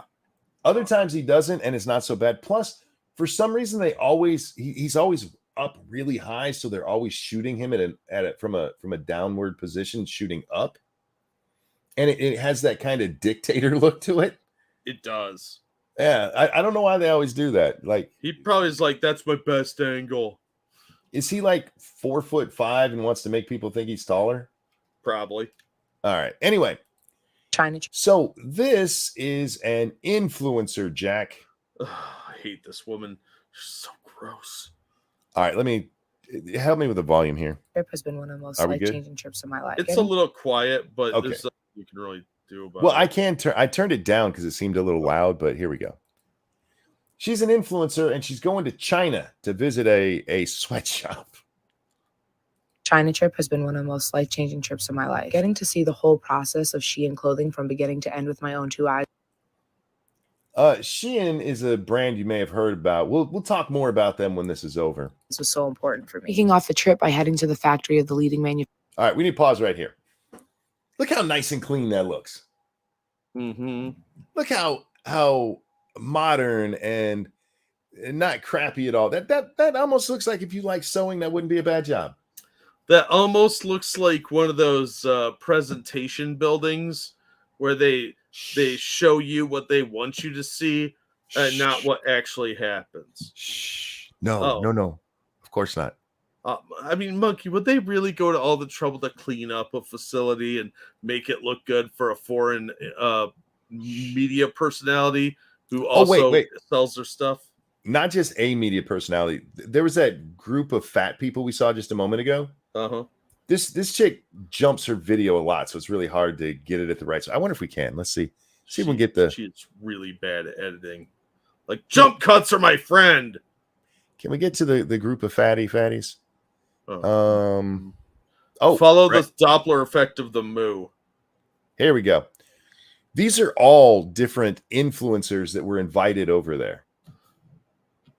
Yeah, that's actually a normal shirt, but she's so big she exploded it, and I don't know what's going on with the Eureka pants there, but that probably was a tent at one point. She's trying to camouflage her fupa. Yeah, you can't camouflage a camel toe, honey. That's That a would moose be knuckle. camouflage. That is a moose knuckle. That really is. Oh, moose knuckle.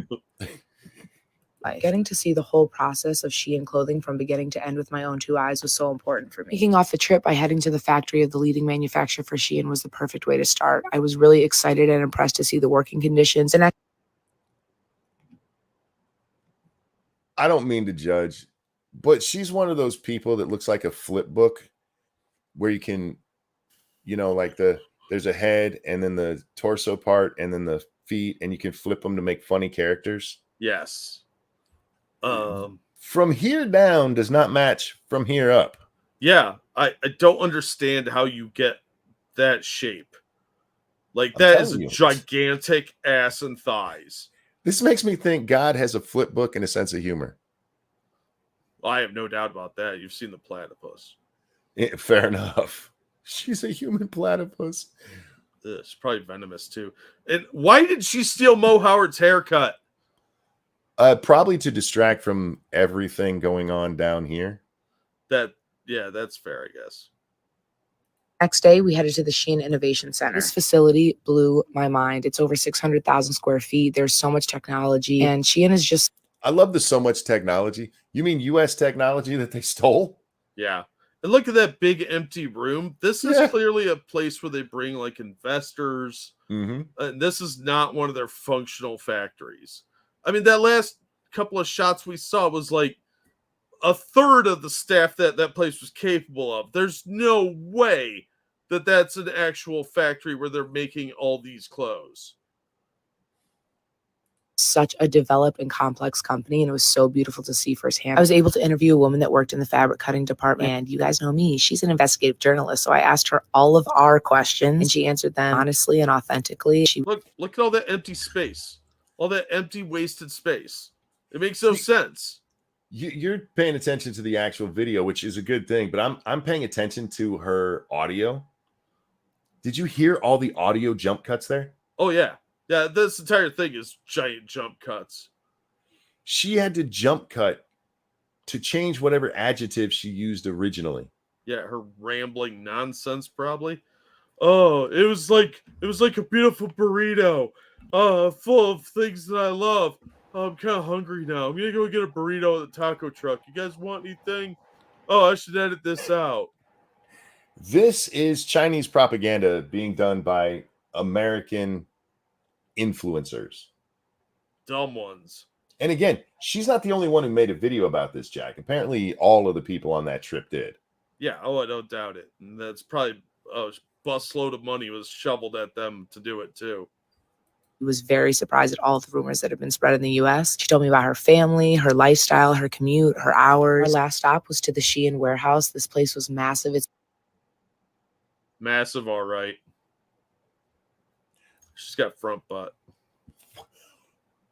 I get that you're trying to go for that I'm proud to be fat thing, but nobody wants to see that.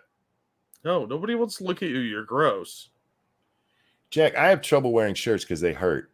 But if many people come over or I go somewhere, I put on a fucking shirt because I'm fat. And nobody wants to see this.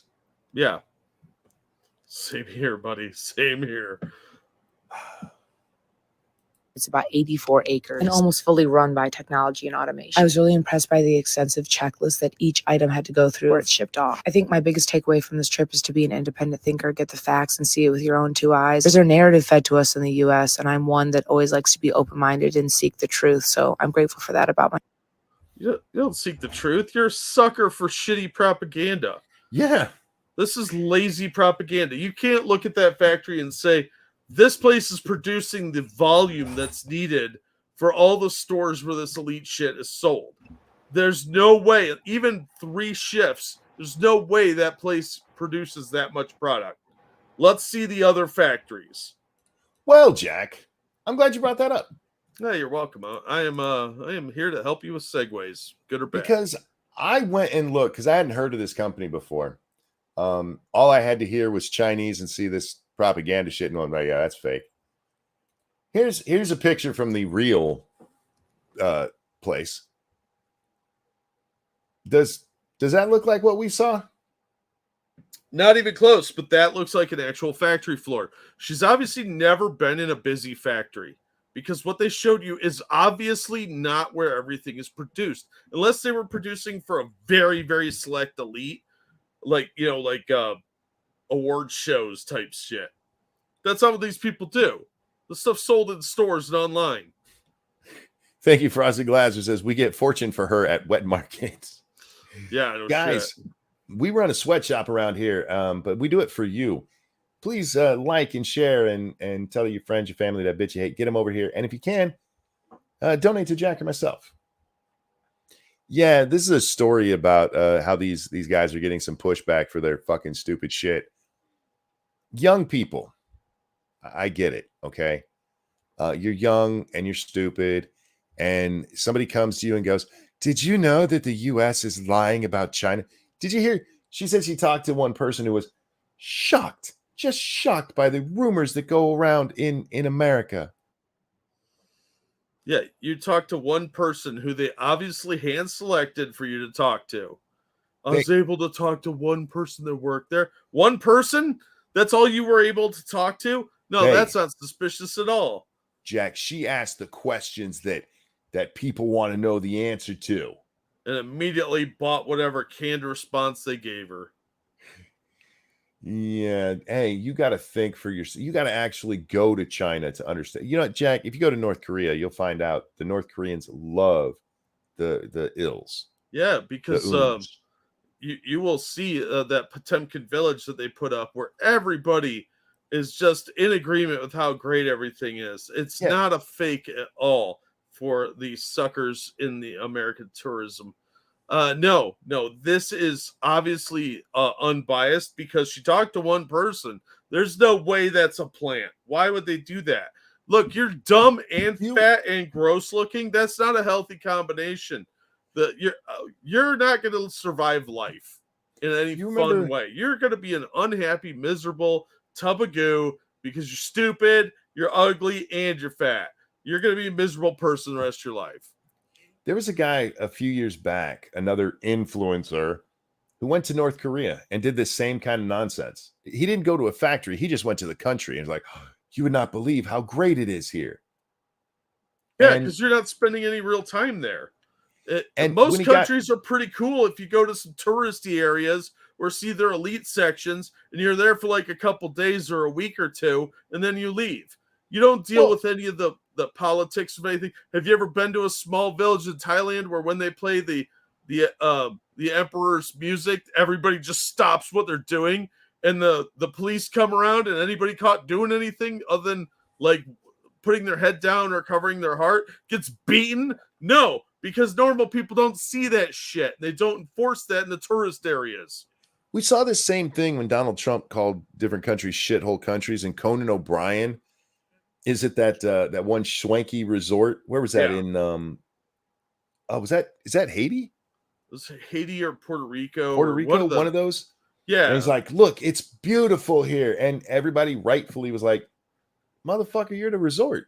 Yeah, of course. I mean, that's like saying like, "Oh, Cancun's awesome." No, the resorts at Cancun are awesome. Try going out into the scary areas and see if you don't get kidnapped and ransomed, or you have your kidney cut out for money. Look, I'm not saying the U.S. never engages in propaganda, but there's a difference between, okay, they suck a little bit, and no, these people actually work in sweatshops 10, 20 hours a day. They're little kids, and they're making your Nike for you, and then you show up, and it's all grown-ass adults who are stitching that Nike shoe together, and like, see, we don't actually abuse kids. They 100% do. And you have to be a fucking retard to go over there and be like, yeah, America's just wrong about this. How do you get there? Because we have a lot of really dumb people. Good night, Meta. We have a lot of dumb people that are incapable of discerning fact from fiction because they buy into the propaganda they're fed here. So they just believe what people tell them. People in authority tell them that. And they're like, okay, I guess so. You said so that must be a truth. Ugh. Gross. Did you see the video of the guy using a blowtorch to steal from what looks like a Walgreens or something? Yeah. I wish we had better views, but I'll throw it into chat for you guys because my internet is garbage. So this is where they have the stuff locked where you got to get an associate. I don't know what they call them at these little places. It was always an associate at Walmart, a worker to come unlock it for you so they know you're not stealing shit. Motherfucker just brings a little blowtorch with him. Yep. And cuts it out. Which is kind of gangsta, honestly. But, man, I don't understand why, you're not allowed to shoot somebody who does that. Because we have too many laws protecting criminals. Thank you, Eval Potato. Did you see the case from the Supreme Court where people are saying that they decided that even if you're innocent, you have to stay in jail? But I read it was closing a loophole or to skirt federal law. As a guy who reads that stuff, what's your opinion? I haven't seen that one yet. But I was going to bring up a Supreme Court case, Jack. Oh, yeah? Yeah, because the Supreme Court had a First Amendment decision today. Uh-oh. And they actually ruled the right way, in my opinion. Oh. Doo-doo. That affirmative action decision should be coming down soon. It should be, and I do want to talk about something with that in a moment. Supreme Court upholds ban on encouraging illegal immigration. The Supreme Court on Friday upheld a federal crime of encouraging illegal immigration as constitutional in a ruling that also clarifies the law's scope.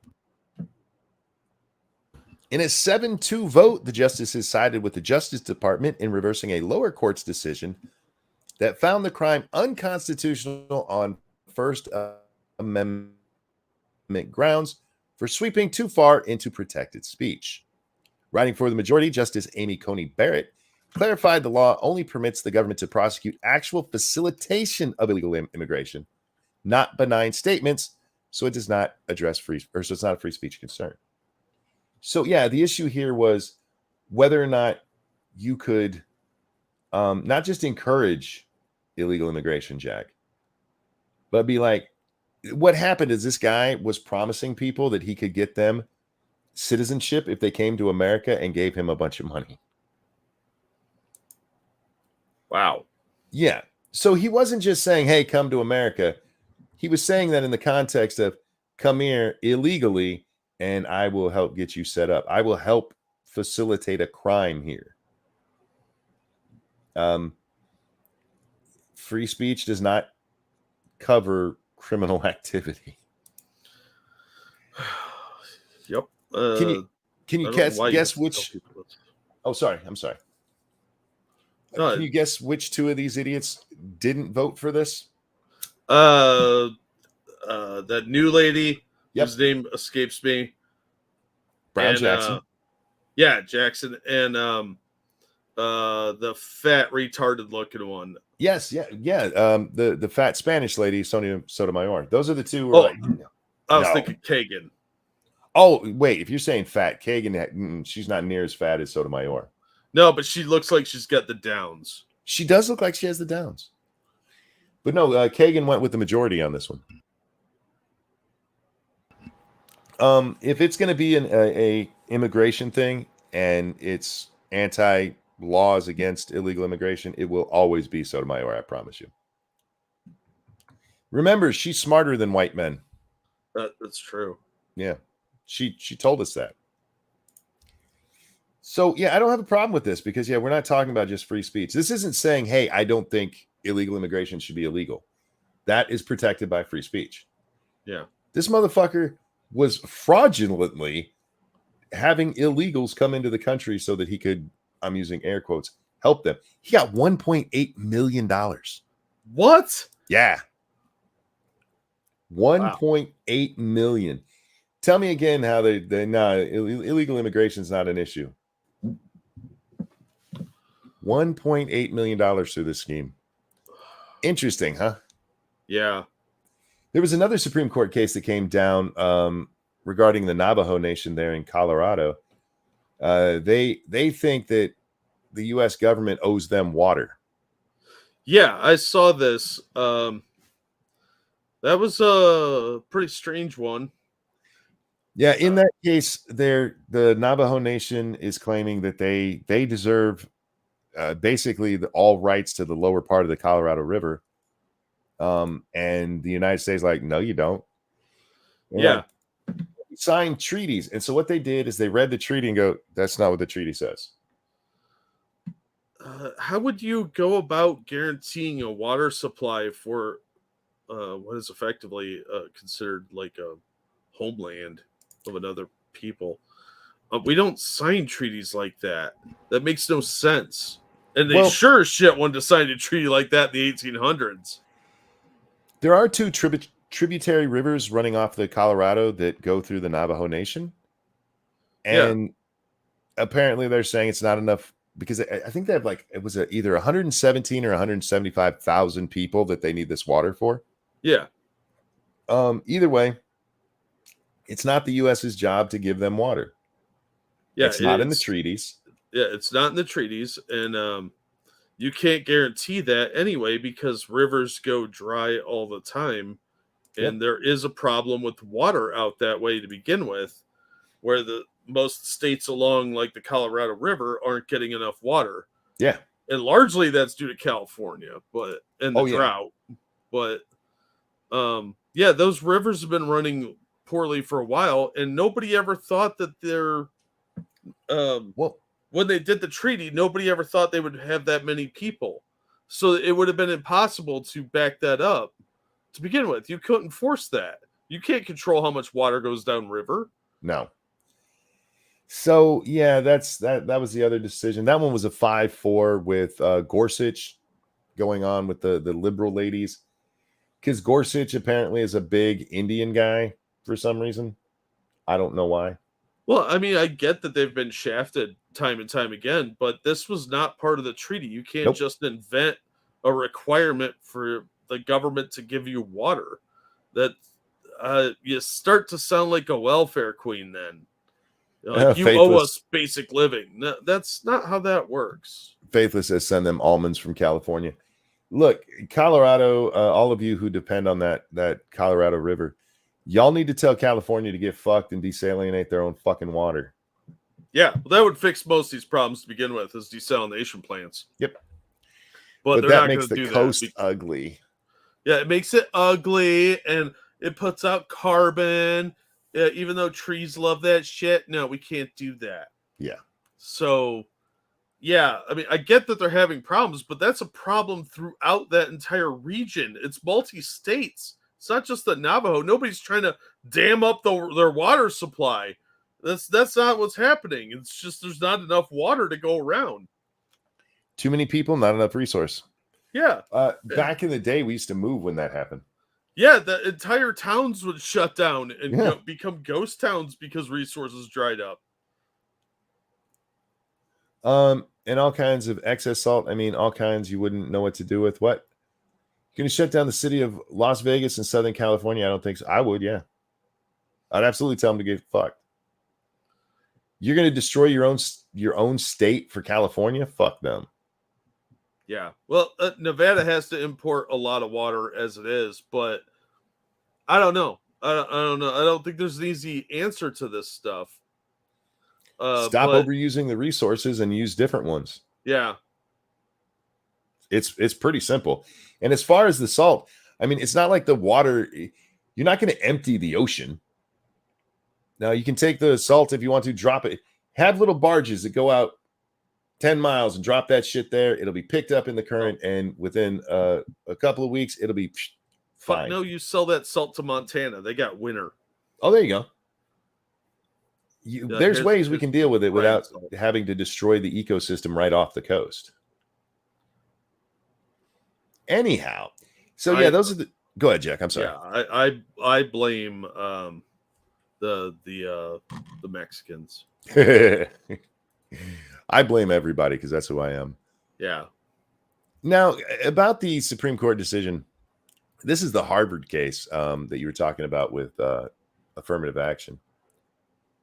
Saw two guys today discussing it, Jack. A couple of people I've watched before. I wish I knew their names. Glenn Lowry and I don't know their names. I see them all the time. I'll put them on the screen here in a second. But they're talking about this decision coming up, and there's a good chance affirmative action will be shot down like it should have been many cases ago. Yeah, I mean, because it favors one race of people over others. Because it's racist or sexist or phobic in some way, depending on what kind of affirmative action you're talking about. Yes, absolutely. It's bigoted. Yeah. It's discriminatory. We just ignore the fact that Asians are punished the most when it comes to college admissions because they're too successful. What bothered me about this clip is that the older gentleman, or I'm guessing he's older with the white beard there. Mm-hmm. That's a sweet goatee, by the way. Isn't it? Isn't it nice? Yeah. Look, yeah, that's that. I wish I had one that was that nice. That's actually a Van Dyke. Yeah, I know, but it really ties his face together well. I wish I had the cheekbones for that. My face is too fat to pull that off. Yeah, the 1990s and 90210 ruined that language because everybody started calling that a goatee. That is actually a Van Dyke. Yeah, but most people, when you say Van Dyke, they're either like he, or they're thinking of Dick Van Dyke, who did not invent that. Thank you, Frank. Salt goes back into the ocean. They're claiming the melting ice is making it not salty enough anyway. That is true. That is true. Okay, the rising ocean, there's not enough salt. Yeah, shut up. Anyway, so the guy on the left there, he's making the argument that, the end of affirmative action actually might not be a bad thing, you see. And here's why. Because if Harvard can't get black people in, then what'll happen is companies that are looking for a black candidate, they'll be like, oh, well, Harvard doesn't have any, but the University of Missouri, he actually uses, I know he uses that because he said Missouri, and I always laugh when people say that. Yeah, you have a black graduate from the University of Missouri, and then therefore Harvard loses some of its prominence because people can't get the candidates they want through there. Instead, they can get them at the lesser universities. Basically, he's arguing that black people are too stupid to ever get into Harvard. Wow. So what'll happen is you have lower standards. You'll have not as good candidates, not as good graduates because they're not from as good of a school, and then they'll get jobs. I was like, oh my God. Shouldn't the argument be that we should, help black children have better educational opportunities? Yeah, why don't we support valuing education in the black community instead, and maybe reinforce that through examples of, like, here are educated, influential black men. You know what you lead do? By example. You raise the fucking standards. That's how you get kids to do better. Yeah. Yeah, you challenge them and say, here's the goal. But you have to have a family structure that supports that at home. And we don't like to talk about single parent black communities. The title is a good thing that might come out of a affirmative action being shot down. I never in a million years expected that argument. I go into it thinking, maybe it'll end discrimination or something like, nah. Like, you see, the stupid blacks will get better jobs. Yeah, that's a fucked up mentality there. Way to hit for the lowest common denominator instead of rising people up. Like, why lift them up? That sounds like work. You could just wait and everything will fall apart and then everybody will be working. For fuck's sake. I sat here in awe. I really did. Like, I can't believe I just heard that. And I That's put it in the impressive. chat. I'm sorry, go ahead. That's a real impressive argument. Yeah. Oh, I gave out the StreamYards link. I didn't mean to do that. That's all right. You can't get in anyway, but I was trying to grab the link from that. My bad. Hang on. Like I said, I don't care. You guys can go ahead and try the StreamYards link. You won't get in. Yeah. I'll ignore you. Yeah. It's not like the old days. Not like the old days. That sucked if you accidentally did it on a Hangout. Yeah. All right. Here. And for the record, I've listened to these two before. I disagree with them often because they do have a little bit of a liberal slant, but they're not full on lefties, and they tend to be pretty smart guys in my opinion. And then I see this, I'm like, oh my. It is the black education equivalent of the old lowered expectation skit on Mad TV. Ouch. I love the lowered expectation skits. Those were funny. Those were great. For those of you who don't know, it was a dating service where it was lower your expectations, and the people they got were pretty much what you would expect. It was like Saturday Night Live except funny. Ultranaut, thank you. Glenn Lowry's argued for raising standards plenty. I didn't catch this one, but I bet this was just a thinking out loud moment. And I hear you. And like I said, I don't hate the guy. I've actually listened. I think I've even recommended them here before. But this argument is fucking retarded. That is fucking retarded. He may have just worded his argument very poorly. Nope. And was saying something out. Really? Really? Trust me. I watched it several times going, I got to be hearing this wrong. But no, the whole point would be that since Harvard can't get those students, because those black kids just can't get there. They can't meet the standards for Harvard, but they can over here at Missouri. Like, oh my God. Yeah. Jesus fucking Christ. Ouch. Now, look, I do think one of the reasons that affirmative action is bad is because it does put people into places that they can't actually go. Yeah, you're setting people up for failure. Absolutely. And sure, there's some people who rise to the challenge, but a lot of them fail and flunk out. Yeah, it's a lot of pressure. Yep. But if you don't want to see us fail, now's a good time to remind everybody that you should hit the like button, share this on your social media, subscribe if you haven't, and if you're feeling generous, you can toss us a couple bucks at the Streamlabs link going through the chat, pinned at the top of your YouTube chat and in the description of both stream places. So, yeah, we haven't shilled in a while. It seemed like a good time. No, it's fine. Faithless says at least they would be educated and not fail out. I agree. But the argument there should be then, okay, affirmative action goes away. They can't just get in on lower standards. So what we have to do is raise the standards so that they can actually make it in. That's the good argument there. We need to actually educate these young people so that they can get into Harvard. Missouri's not that bad. You know what I mean? It's just such a horrible shit argument. Unfortunately, we live in an era when education is not valued. It's identity politics and feelings matter more than what you know how to do. I am so sorry. I was trying to mute, but the mute button on screen wouldn't work. So I apologize for coughing while you were talking there. That's okay. All right. Gifted schoolboy who earned scholarship to prestigious $12,000 a year private school is jailed for life after mistaking peacekeeper for drug kingpin and stabbing him in the heart. That is a hell of a headline. Isn't it? I saw that. I was like, that's the one I mentioned right before we started. I was like, yeah. This seems like something maybe we should cover.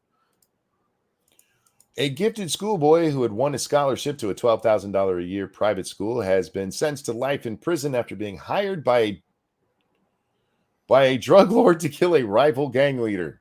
Yeah, he got a 12,000 pound a year scholarship, and he's working for a drug lord. At the end of an 8-month trial, one of the longest in English legal history, Michael Mingos was convicted for the murder of Michael O'Connor in November 2021. He will serve a minimum of 28 years behind bars. The bright 21-year-old had been hired to kill the rival gang leader over a county lines network worth more than $1 million a year.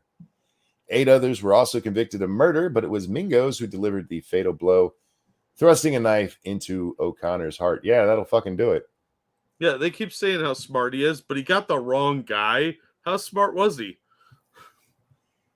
During the trial at Nottinghamshireville Crown Court, it emerged that he had attended St.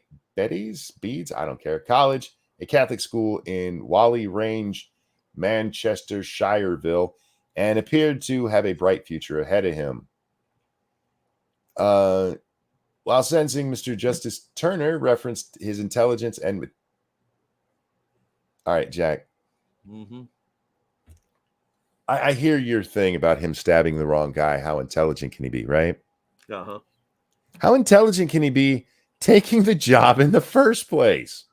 I don't know. I mean, like I said, I have questions about this man's... Maybe he's full of guile and cunning, but not necessarily book smart. No.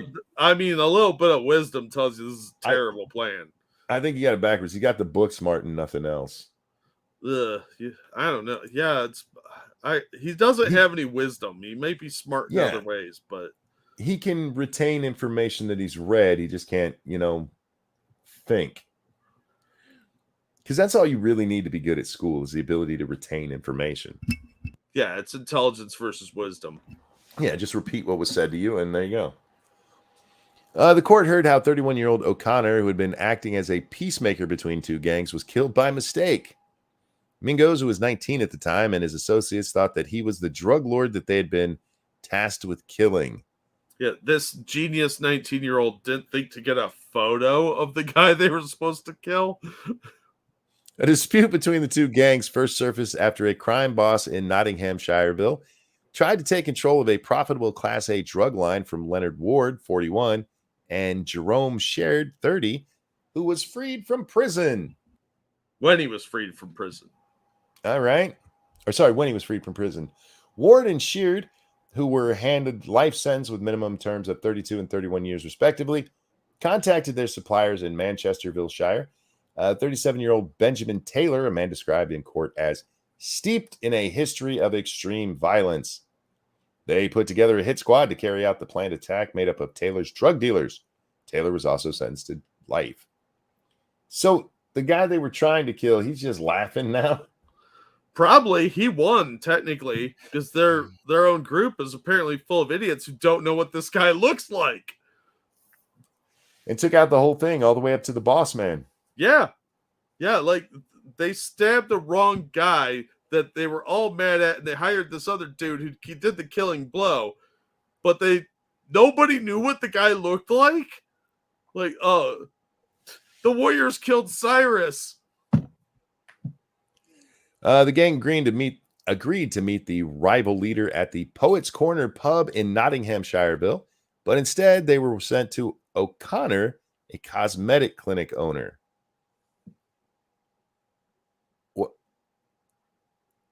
Yeah, okay. We'll throw the rest of this if you guys want to read it in the chat. But none of that is good. Why was this guy...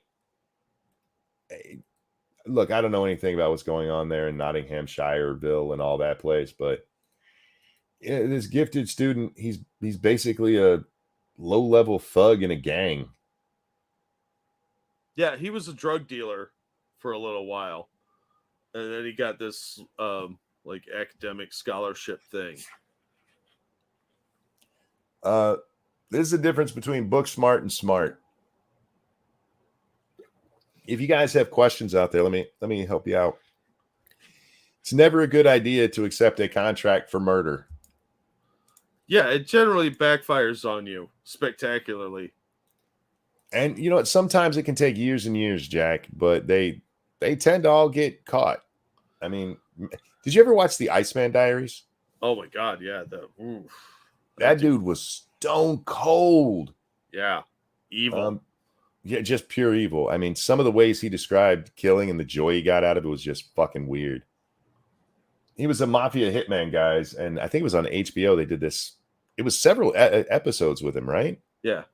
And he talks about it. And when he talks about killing, he talks about it like he was making dinner.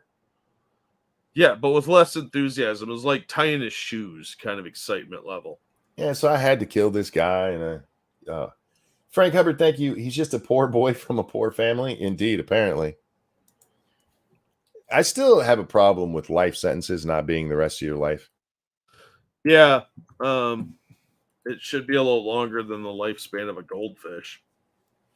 If he enjoyed it, I would not call it cold. Well, in saying he enjoyed it is probably the wrong, because yeah, it was just like a thing he did. Yeah. Like you go to work and you're like, yeah, I folded clothes today at work, or I ran the register at work. He's like, yeah, I choked a guy out, left him in his wife's bed so she could see him and know never to fuck with us again. Guy was, yeah, just cold. But they caught his ass. They eventually catch you. Do not take. And the worst part, guys, I'm talking to you right now. If some woman is like, hey, I'll let you have some of my no bits if you kill my husband, don't do it. You're going to prison. I promise you. Because that bitch always fucks it up. I don't know how many of those episodes I've seen, Jack. Oh, dude, there's entire TV series based around that.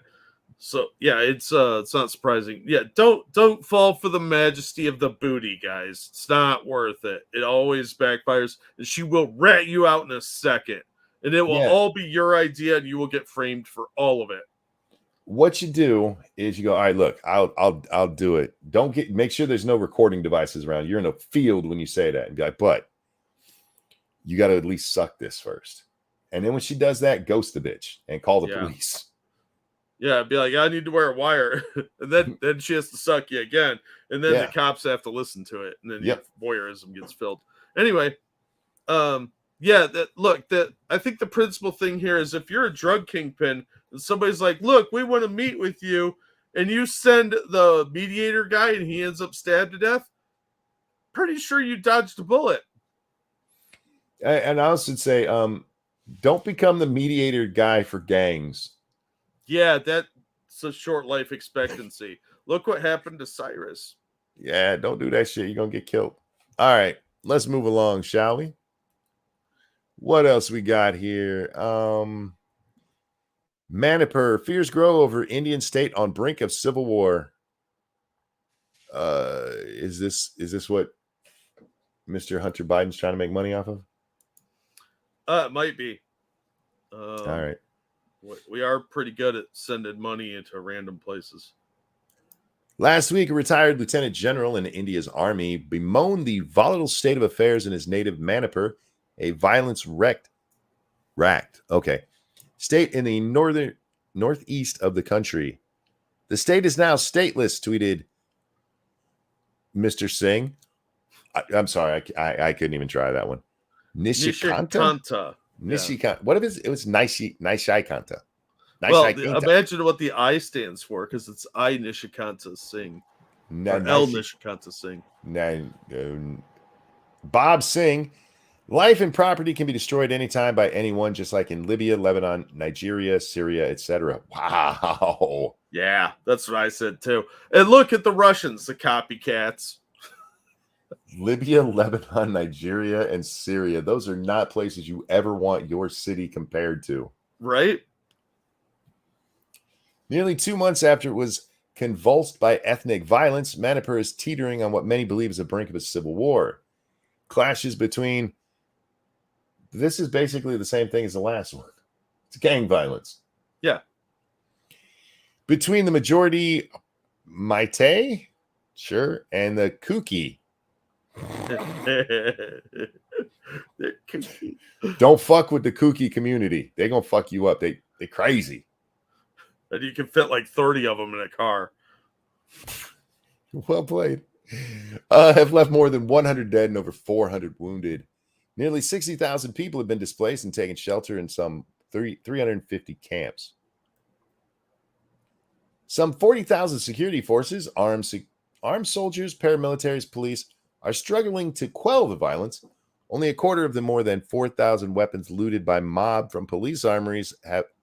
Wow! Yeah.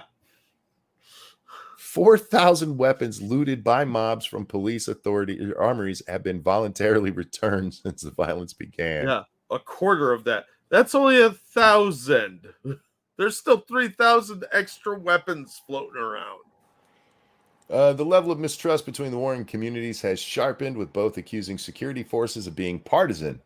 More than 200 churches and 17 temples have been destroyed or damaged by mobs. Homes of local ministers and legislators have been attacked and set on fire. I blame him right there. He's the culprit. Look at the little shifty bastard wearing a hoodie. Yeah. In India, there ain't no reason for a hoodie in India. That place is warm as shit. Not going with me on that. All right. I don't know how to follow that up without some racial accusation getting hurled at one of us. I'm just going with the whole thing. Remember the Trayvon? You guys think anybody in a hoodie is a gangster? Nobody thought that about Trayvon. No, Trayvon, they thought his behavior was very gangsterish. Yeah, Trayvon looked like a wind would knock his ass over. Well, they kept showing that picture of him when he was like 12. So, well, even if you saw him grown up, I mean, I don't know how Zimmerman ended up on his back in that situation. This is a fat dude shaped like a weeble wobble. That's probably it. There was just a low gravity issue in there. Yeah. This is the darkest moment in Manipur history, said, fuck me. Binalakashmi Napram of Northeast India Women's Initiative for Peace. In 2 days, when the violence began, this is why a lot of the people in the Asian world are smarter than white people. Their names just, you know how long it takes to learn to even say that name? Bina Lakshmi Napram? Yeah. Binalkamashi. Bina Lakshmi. It's like lucky. Lakshmi is pronounced Lakshmi. Binal Akashimi. Napram. How long does it take to write your name? A couple seconds. How long do you think it takes a third grader in India to write Banalakashimi? Probably about as long, but they're smarter than we are. So you need 3 pieces of paper to write that shit at the top. Yeah, I mean, I'm sure they're all assigned a number. Come here, number 4. Hey, my name's Banalakashimi. In 2 days, when the violence began, homes were burnt and people were lynched, burnt, and tortured.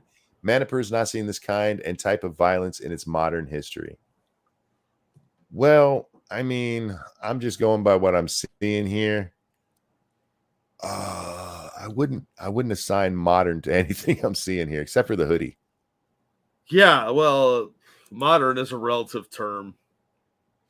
I mean, this dude's picking his nose with his thumb. Yeah, they do things differently over there. That's just going to stretch it out. Maybe he's covering up a nose ring. Like, I got to hide my nose ring. Maybe. Oh, yeah. Again, that I don't see anything that says modern right there.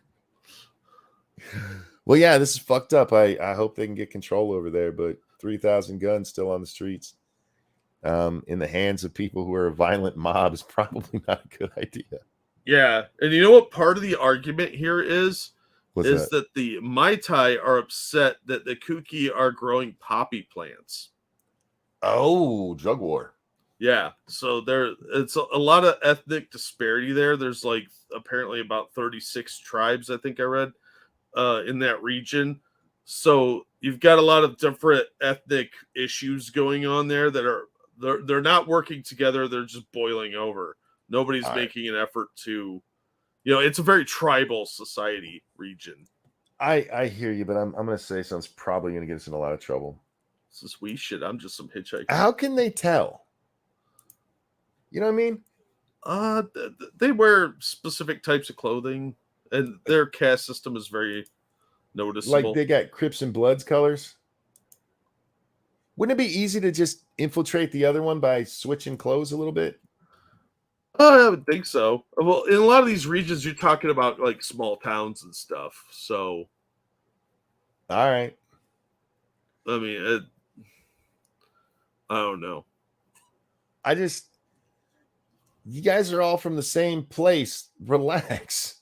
Fuck. You would All think it- so, but this is like deep-seated Look. old strife. Plant all the poppies together, all get rich together off dumbass Americans who buy that shit. Yeah, well, They buy it for muffins and blow. Well, not blow, heroin. You'll get very rich. Relax. Stop killing each other. yeah. Get together. Get kooky together. Let's get kooky. You want to get kooky? All right, Jack, I know we got other stuff, but we'll probably miss the rest of this because I want to talk about something real fast.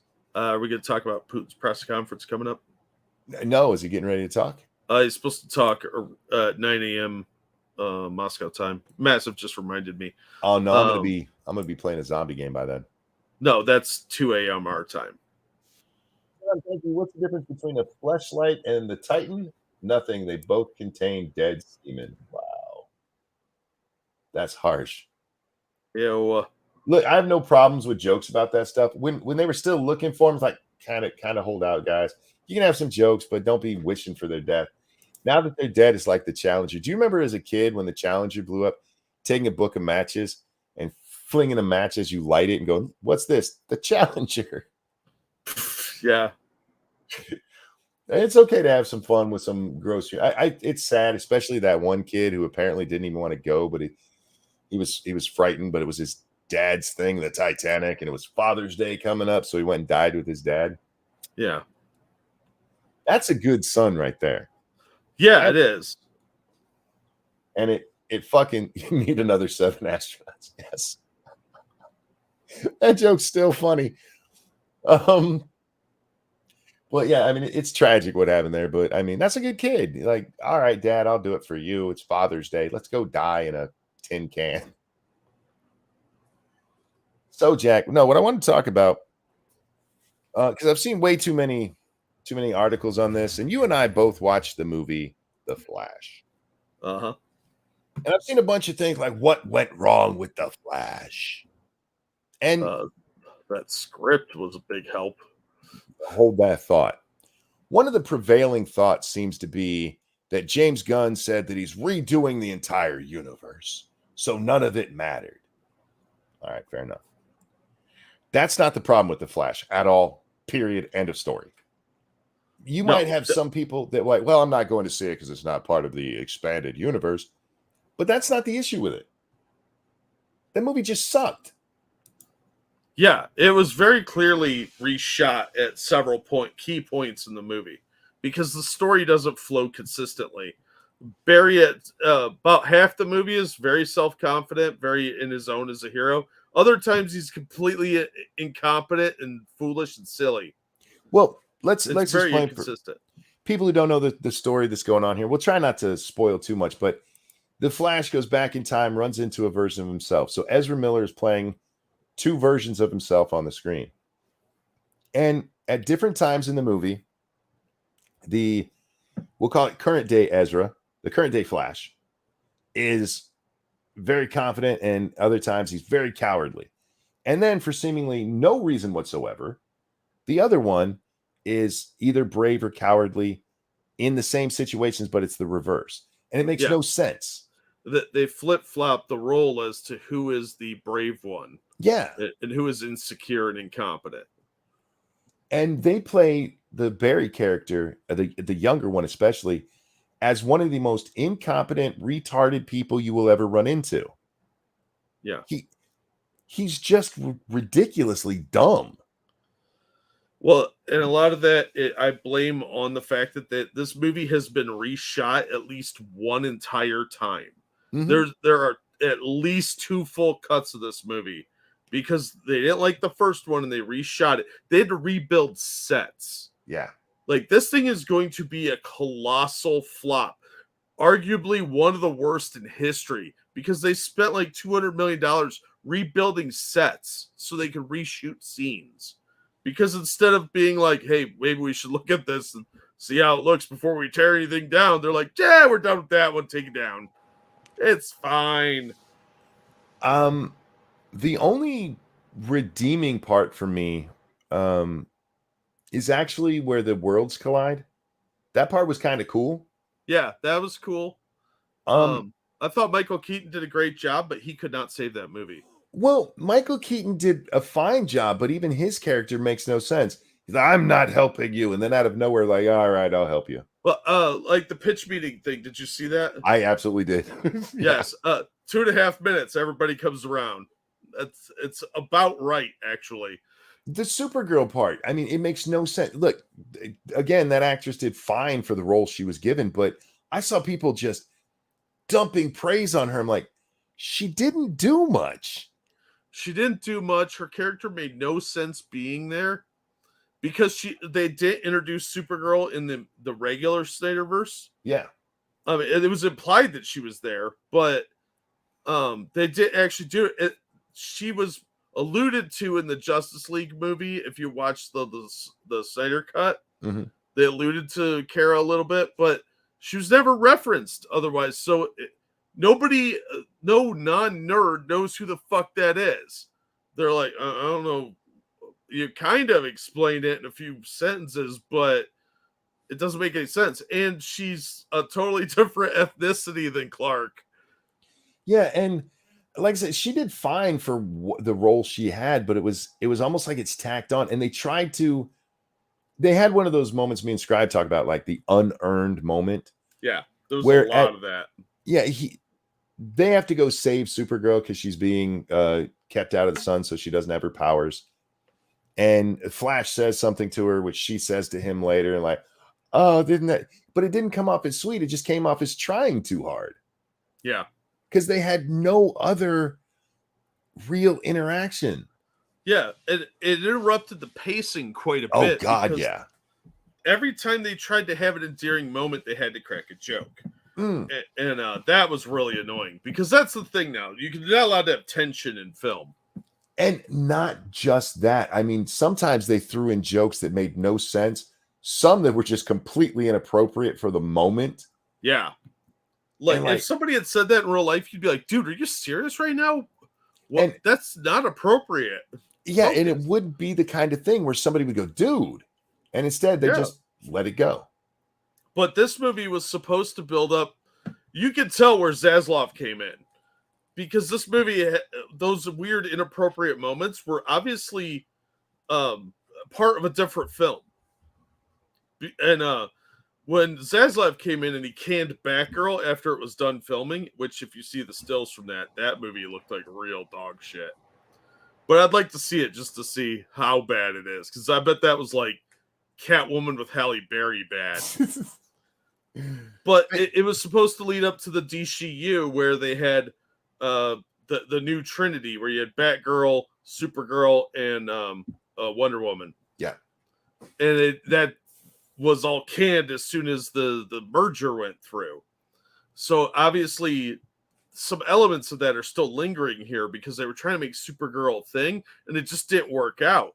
The fight scenes with Batman I thought were pretty solid. They look cool. They didn't make a lot of sense though. Yeah, exactly. This is one of the criticisms that I hadn't even thought of till I watched The Critical Drinker. The big fight scene, the set piece at the end, that's not where Batman would fight. Oh God, no. Out in an open desert. Yeah, when you don't know the terrain, there's no cover, and even your allies don't know you're on their side. It's not a tactical advantage. It makes no sense for any of them to have that fight there. No. There's no advantage to fighting in the open desert. But again, I think that ending was reshot, and because it had to make some kind of sense in the movie, and that's all they could come up with because they lack creativity. It just what I'm getting at with the whole thing about this, though, Jack, is I see so many people trying to put this on Gunn in the new universe. If this was a good movie, word of mouth would have spread and people still would have watched it.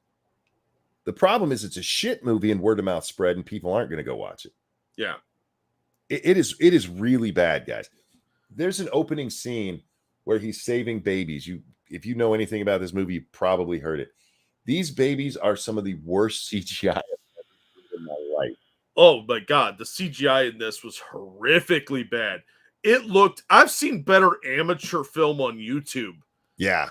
The scene when he's first running through the Speed Force and starts going back in time, and you see Superman. It is very clearly a CGI Henry Cavill. Like, you couldn't just take an image of Henry Cavill and manipulate it in Photoshop. How bad at this are you guys? But there were other scenes that looked really smooth. Like, they did a good job getting rid of some of Michael Keaton's age lines when he's in the Batman costume. Yeah. So the makeup artist did a pretty solid job. And some of the practical effects looked good. But, man, this movie was just so riddled with problems. And the CGI was really high up there. Like, that almost was distracting from how bad the story was. Here, real quick, let me mention something. Godzilla, thank you. Send me more Titan-sized fleshlights, and I won't invade. Ooh, no. What are we, Japan? We just have that shit laying around. I accidentally saw this film. I'm gonna put it that way, and I thought I was watching a joke at first. Yeah, because I came in at the scene where he's saving the babies, and I'm like, this has got to be a joke. And nope, it was a fucking movie. I'm like, oh my God. You guys put this out to the public? Yeah. And you want money for me to see this? No, I'm glad I didn't pay to see it. Because, dear God, what a complete fucking fiasco. I was going to go see it in the theater because one of my friends had tickets. And I told him after I saw it, I'm like, nah, I'm good, dude. And then he told me how much he hated it. It was so bad. And I keep seeing these people like, well, Guardians of the Galaxy wouldn't have done as well if it wasn't part of the overall story in the Infinity Saga. Bullshit. That movie did okay, and then word of mouth made people go see it. Yeah. I still have not watched the whole thing, and I enjoyed most of the Infinity Saga. You don't have to see it to know everything. Yeah, there's very little mandatory watching. I mean, unless you're unfamiliar with who every single character in Marvel is. Watch the first Iron Man. The Infinity Saga isn't even really thought of yet. Yeah. And it was just such a good, well-made movie for that character that, everybody went and saw it. Well, and it was fun, too. There was a lot of action and explosions. It wasn't overly serious, but they didn't play up the jokiness too much. When the Jericho goes off, that's fucking amazing. I love that scene. Yeah. But, overall, did you notice that the microwave went off with the baby in it? I didn't. I caught it because of pitch meeting. Yeah, I saw, when I was watching it, I was like, oh my God, they microwaved that baby. They microwaved the baby.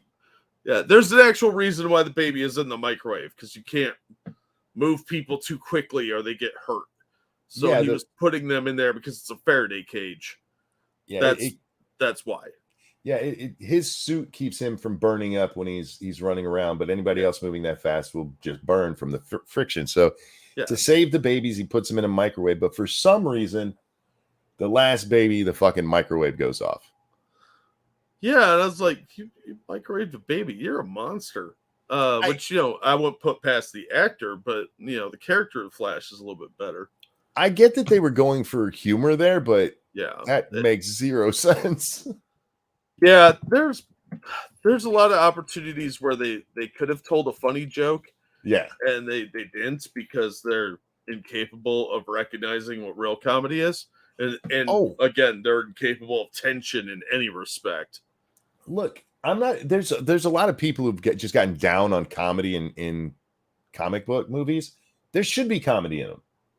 If you're talking about the MCU and the DCEU, they really should, because they have them in the books.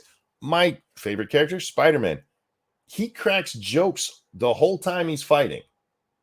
It's when he's not fighting, that's where you get serious, because he's actually dealing with his real life stuff. It's not that there's comedy, it's that they keep putting it in the wrong fucking places. Yeah. Yeah, it's inappropriate humor. But if you're a socially awkward hipster millennial or Gen Z, or you don't understand humor to begin with because you never saw it probably, but they don't understand where humor is appropriate and where it's not. It's a sign of a hack writer. No, instead, like, just throw a joke in here because we can. And some of them in the Flash were like, they took me out of the movie. Like, what the fuck did he just say? Yeah, it's just a bad movie. Were there other problems? Yes, this movie was originally pitched in 2014. Multiple rewrites, different directors, different writing. The whole thing has been redone over and over again. It's way too late to get into where it should have been in the universe to begin with. But those aren't the problems. The problem's the fucking movie. Yeah, there's a lot of problems with this thing all across the board. And we're not even touching on Ezra Miller's crime spree. Real quick. Thank you, Frosted Glass. Has there ever been one really good movie in the DCEU? It's been 10 years and they seem to range from garbage fires like Suicide Squad to at best generic so-so movies like the first Wonder Woman. Put the DCU out of its misery and get back to Batman. Yeah, I would agree that at best there's mediocrity. I think that was a very good way of putting it. Yeah, they're either absolute trash or like, all right. Wonder Woman, if you watch it objectively, is an okay movie. It's not great, but because the DCEU was such shit, it was treated like this crown jewel. Like, look, they can do it. If that was it was a Marvel film, it was Captain America. Yeah, it was First Avenger with better legs. Yeah, if that was in the MCU and that was it would be like, it's okay. It'd be the original Thor. It was just kind of, it was okay. Yeah. I didn't hate it. It was more likable than I expected, which is a low bar.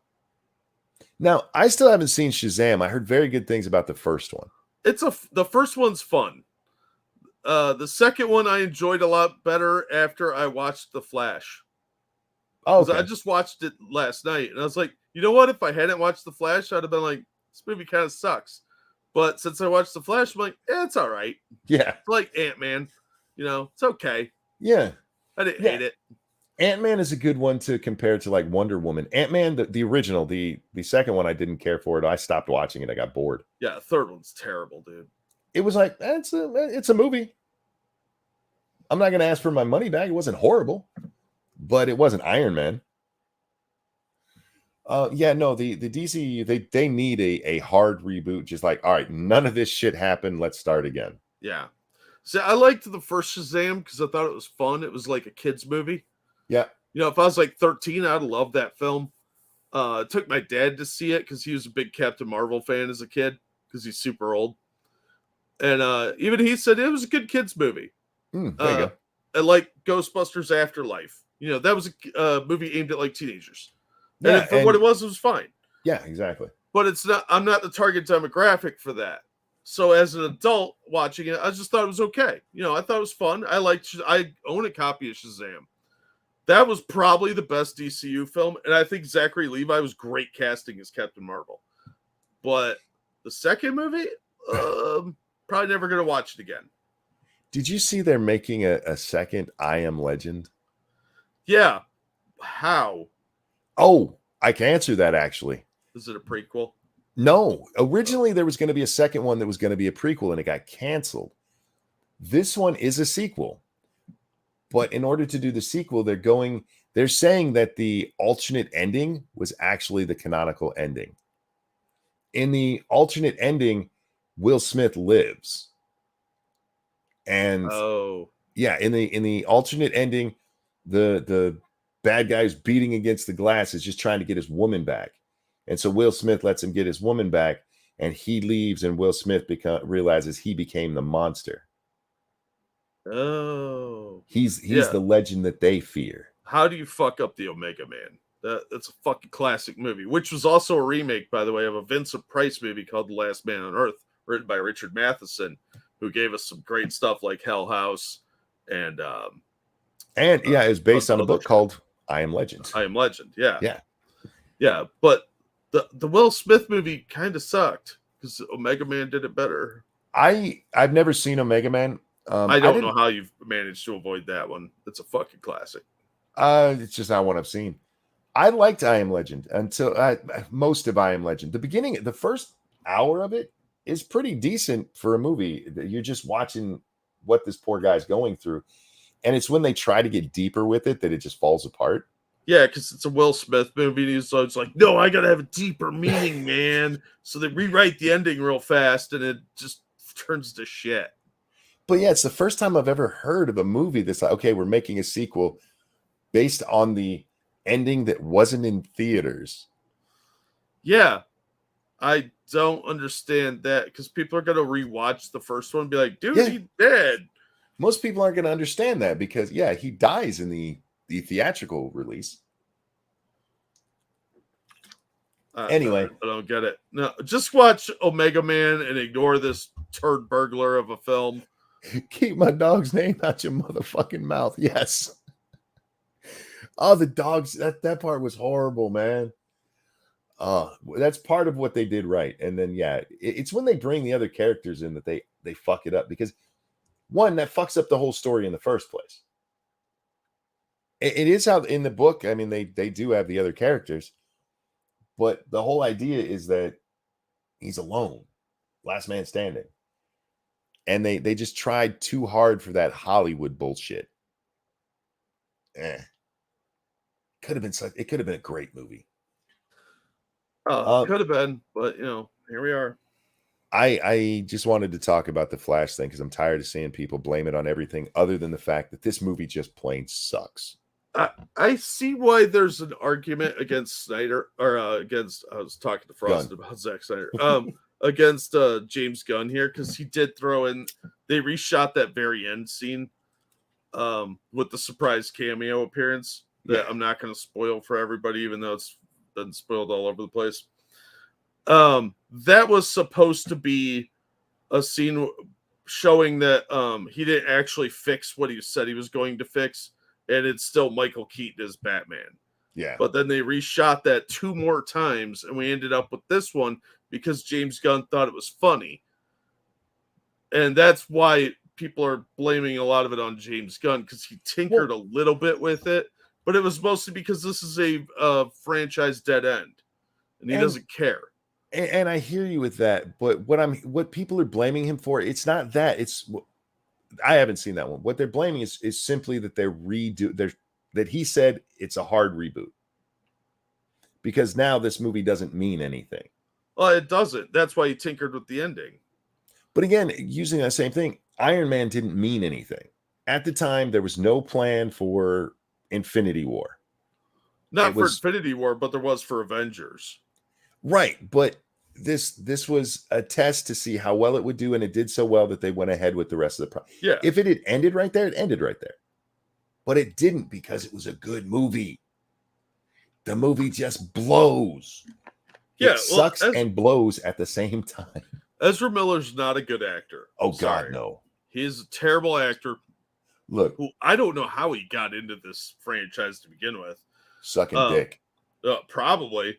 But he's a terrible actor, and the movie was just a trash fire all around. The story looked really glued together from like 5 different aspects. It wasn't cohesive, and they tried to introduce things and then like make up a reason for it later. So it all looks very patchwork. It's just a bad film. And I don't think it would have got a sequel either way. I don't think that this movie would have been good with any other actor, but Ezra, I spent the whole time going, God, I want to punch him. And I know we're not supposed to think that way, but he is so fucking annoying. Yeah, he has a very punchable face. And his antics don't come off as playful and humorous. They come off as, God damn, I want to hit him. So anyway, we are almost at the 3-hour mark, Jack. And I do want to play some 7 Days to Die. I haven't got to play in a few days. I'm starting to get itchy. Yeah. I need my hit. Before we get completely off this topic and wrap up, I want to reiterate that Ezra Miller runs weird. He does. He runs like he's swimming in air. Yeah. And it freaks me out.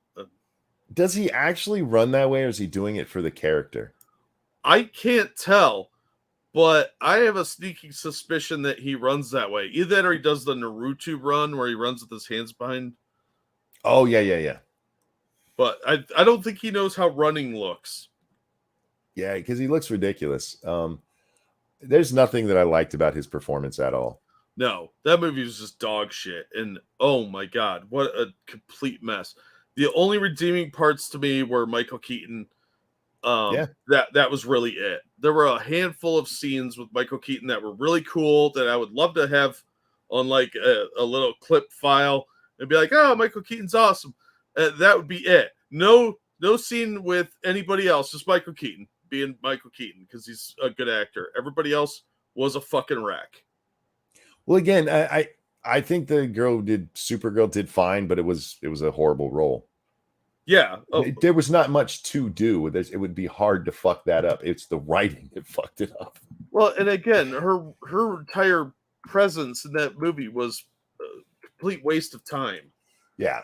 What they could have done was, instead of having Latina Supergirl in there, was introduce a new character like Firestorm or Captain Atom. Well, that would have been more interesting to me, because in the university changed, Superman never made it, but Captain Atom is still here. Well, what they could have done is just use Superman and had a different actor. Yeah, that would have worked too. Do the Red Sun Superman, like he's a commie. But yeah, that would have been interesting. But no, they had to. Oh, we gotta subvert expectations. Yep. I hate that phrase. Oh, thank you, Frank. In the new Ant-Man, the old guy talking about the ants saying, "I know socialism is a bad word these days." That was Michael Douglas. But we could really learn from the ants. I thought was so funny. Let's all be physical laborers for the queen with no free will. Quiet part out loud. Yeah, it was a very unsubtle film. This is just an aside. I was watching somebody do a review of the movie Overboard with Michael Douglas. Kurt Russell. Yeah, thank you. Sorry. And because of his mullet that he had in that movie, they were like, "Is that the guy from Dirty Dancing?" Oh my God! Seriously. I they know. look nothing alike. It's just kind of the weird haircut of the time. That's all. Oh, speaking of that, I saw a kid with a rat tail today at the Did grocery you snatch store. it off? I really wanted to, but I'm like, no, we are not bringing that back. Granted, he was white trash, but nonetheless. Every so often, I see a little white trash kid with one of those, and I just want to go up to their parents and just go, "No, stop it." Yeah, knock it off. Rat tails are an abomination. They are an affront to the Lord. My fourth grade girlfriend, her name was Elisa. She had long, beautiful blonde hair, and then she broke up with me to go out with Jasper. Jasper was an asshole. He stole my pen one day, so I stole my pen back. We'll leave it at that. But they start going out. She comes in the day after they start going out. She's cut off all of her hair except for a rat tail that's as long as her hair had been. Oh God, why? She ended, the rest of it was like that. The short, can I speak to your manager cut? And I just laughed. I'm like, aha, that's what you get, Jasper. The ugly chick with the weird tail. Yeah, somebody in chat just asked us what a rat tail is, and I'm sad that we have to educate people, but I have an image here. Okay. Yep, it's when you just have one long strand of white trash in the back of your head. Yeah, it's usually with shorter hair than this. Like the kid I saw looked a little more like this one, like really short. They had this slightly longer than this thing. I was like, "What the fuck is wrong with you, man? We are not bringing that shit back." Nope. Here's one from the 90s. Let that white trash shit die. Yeah. God, it's so fucking awful. Yep. All right, ladies and gentlemen, thank you so much for hanging out with us tonight. Thank you for the donations. You guys are so kind to us. We really, really do appreciate it. Don't worry, the world's not gone to shit yet. Give it just a little time. Jack, anything you want to show? I'll drop some links to some cool videos. As always, thank you for the donations. You guys are fucking amazing. And thank you for all your support and coming out and watching us. Going to be over on twitch.tv/rantingmonkey here in just a little bit, playing some more 7 Days to Die Alpha 21. It's been a mess so far. Not horrible, but like, getting the base ready so that hopefully we can have our next Horde night in our base instead of just hiding all night. I've had three Horde Nights, Jack, and I've had to hide on each one of them because, they've made it so hard to build the bases because of their stupid ass magazine system. That if you want to live, you should probably hide. Oh, Yeah, that's new. yeah. Hey, they wanted to make it harder. You did it, yay! But you didn't make it that much harder when I could just hide on a roof all night and be fine. I believe that's called the Korean tactic. It is. I'm just on a rooftop of a gas station with a gun. That's not a joke. That's how I've spent my days. Ladies and gentlemen, thank you for joining us, Jack. A pleasure as always, my friend. Always glad to be here. Everyone have a wonderful night. We'll see y'all next time. Bye, everybody. Mamas, don't let your babies get rat tails, because they'll grow up and beat their wives and chew tobacco and probably hump their sister or something. I don't know. I couldn't follow the lining there. Bye, guys.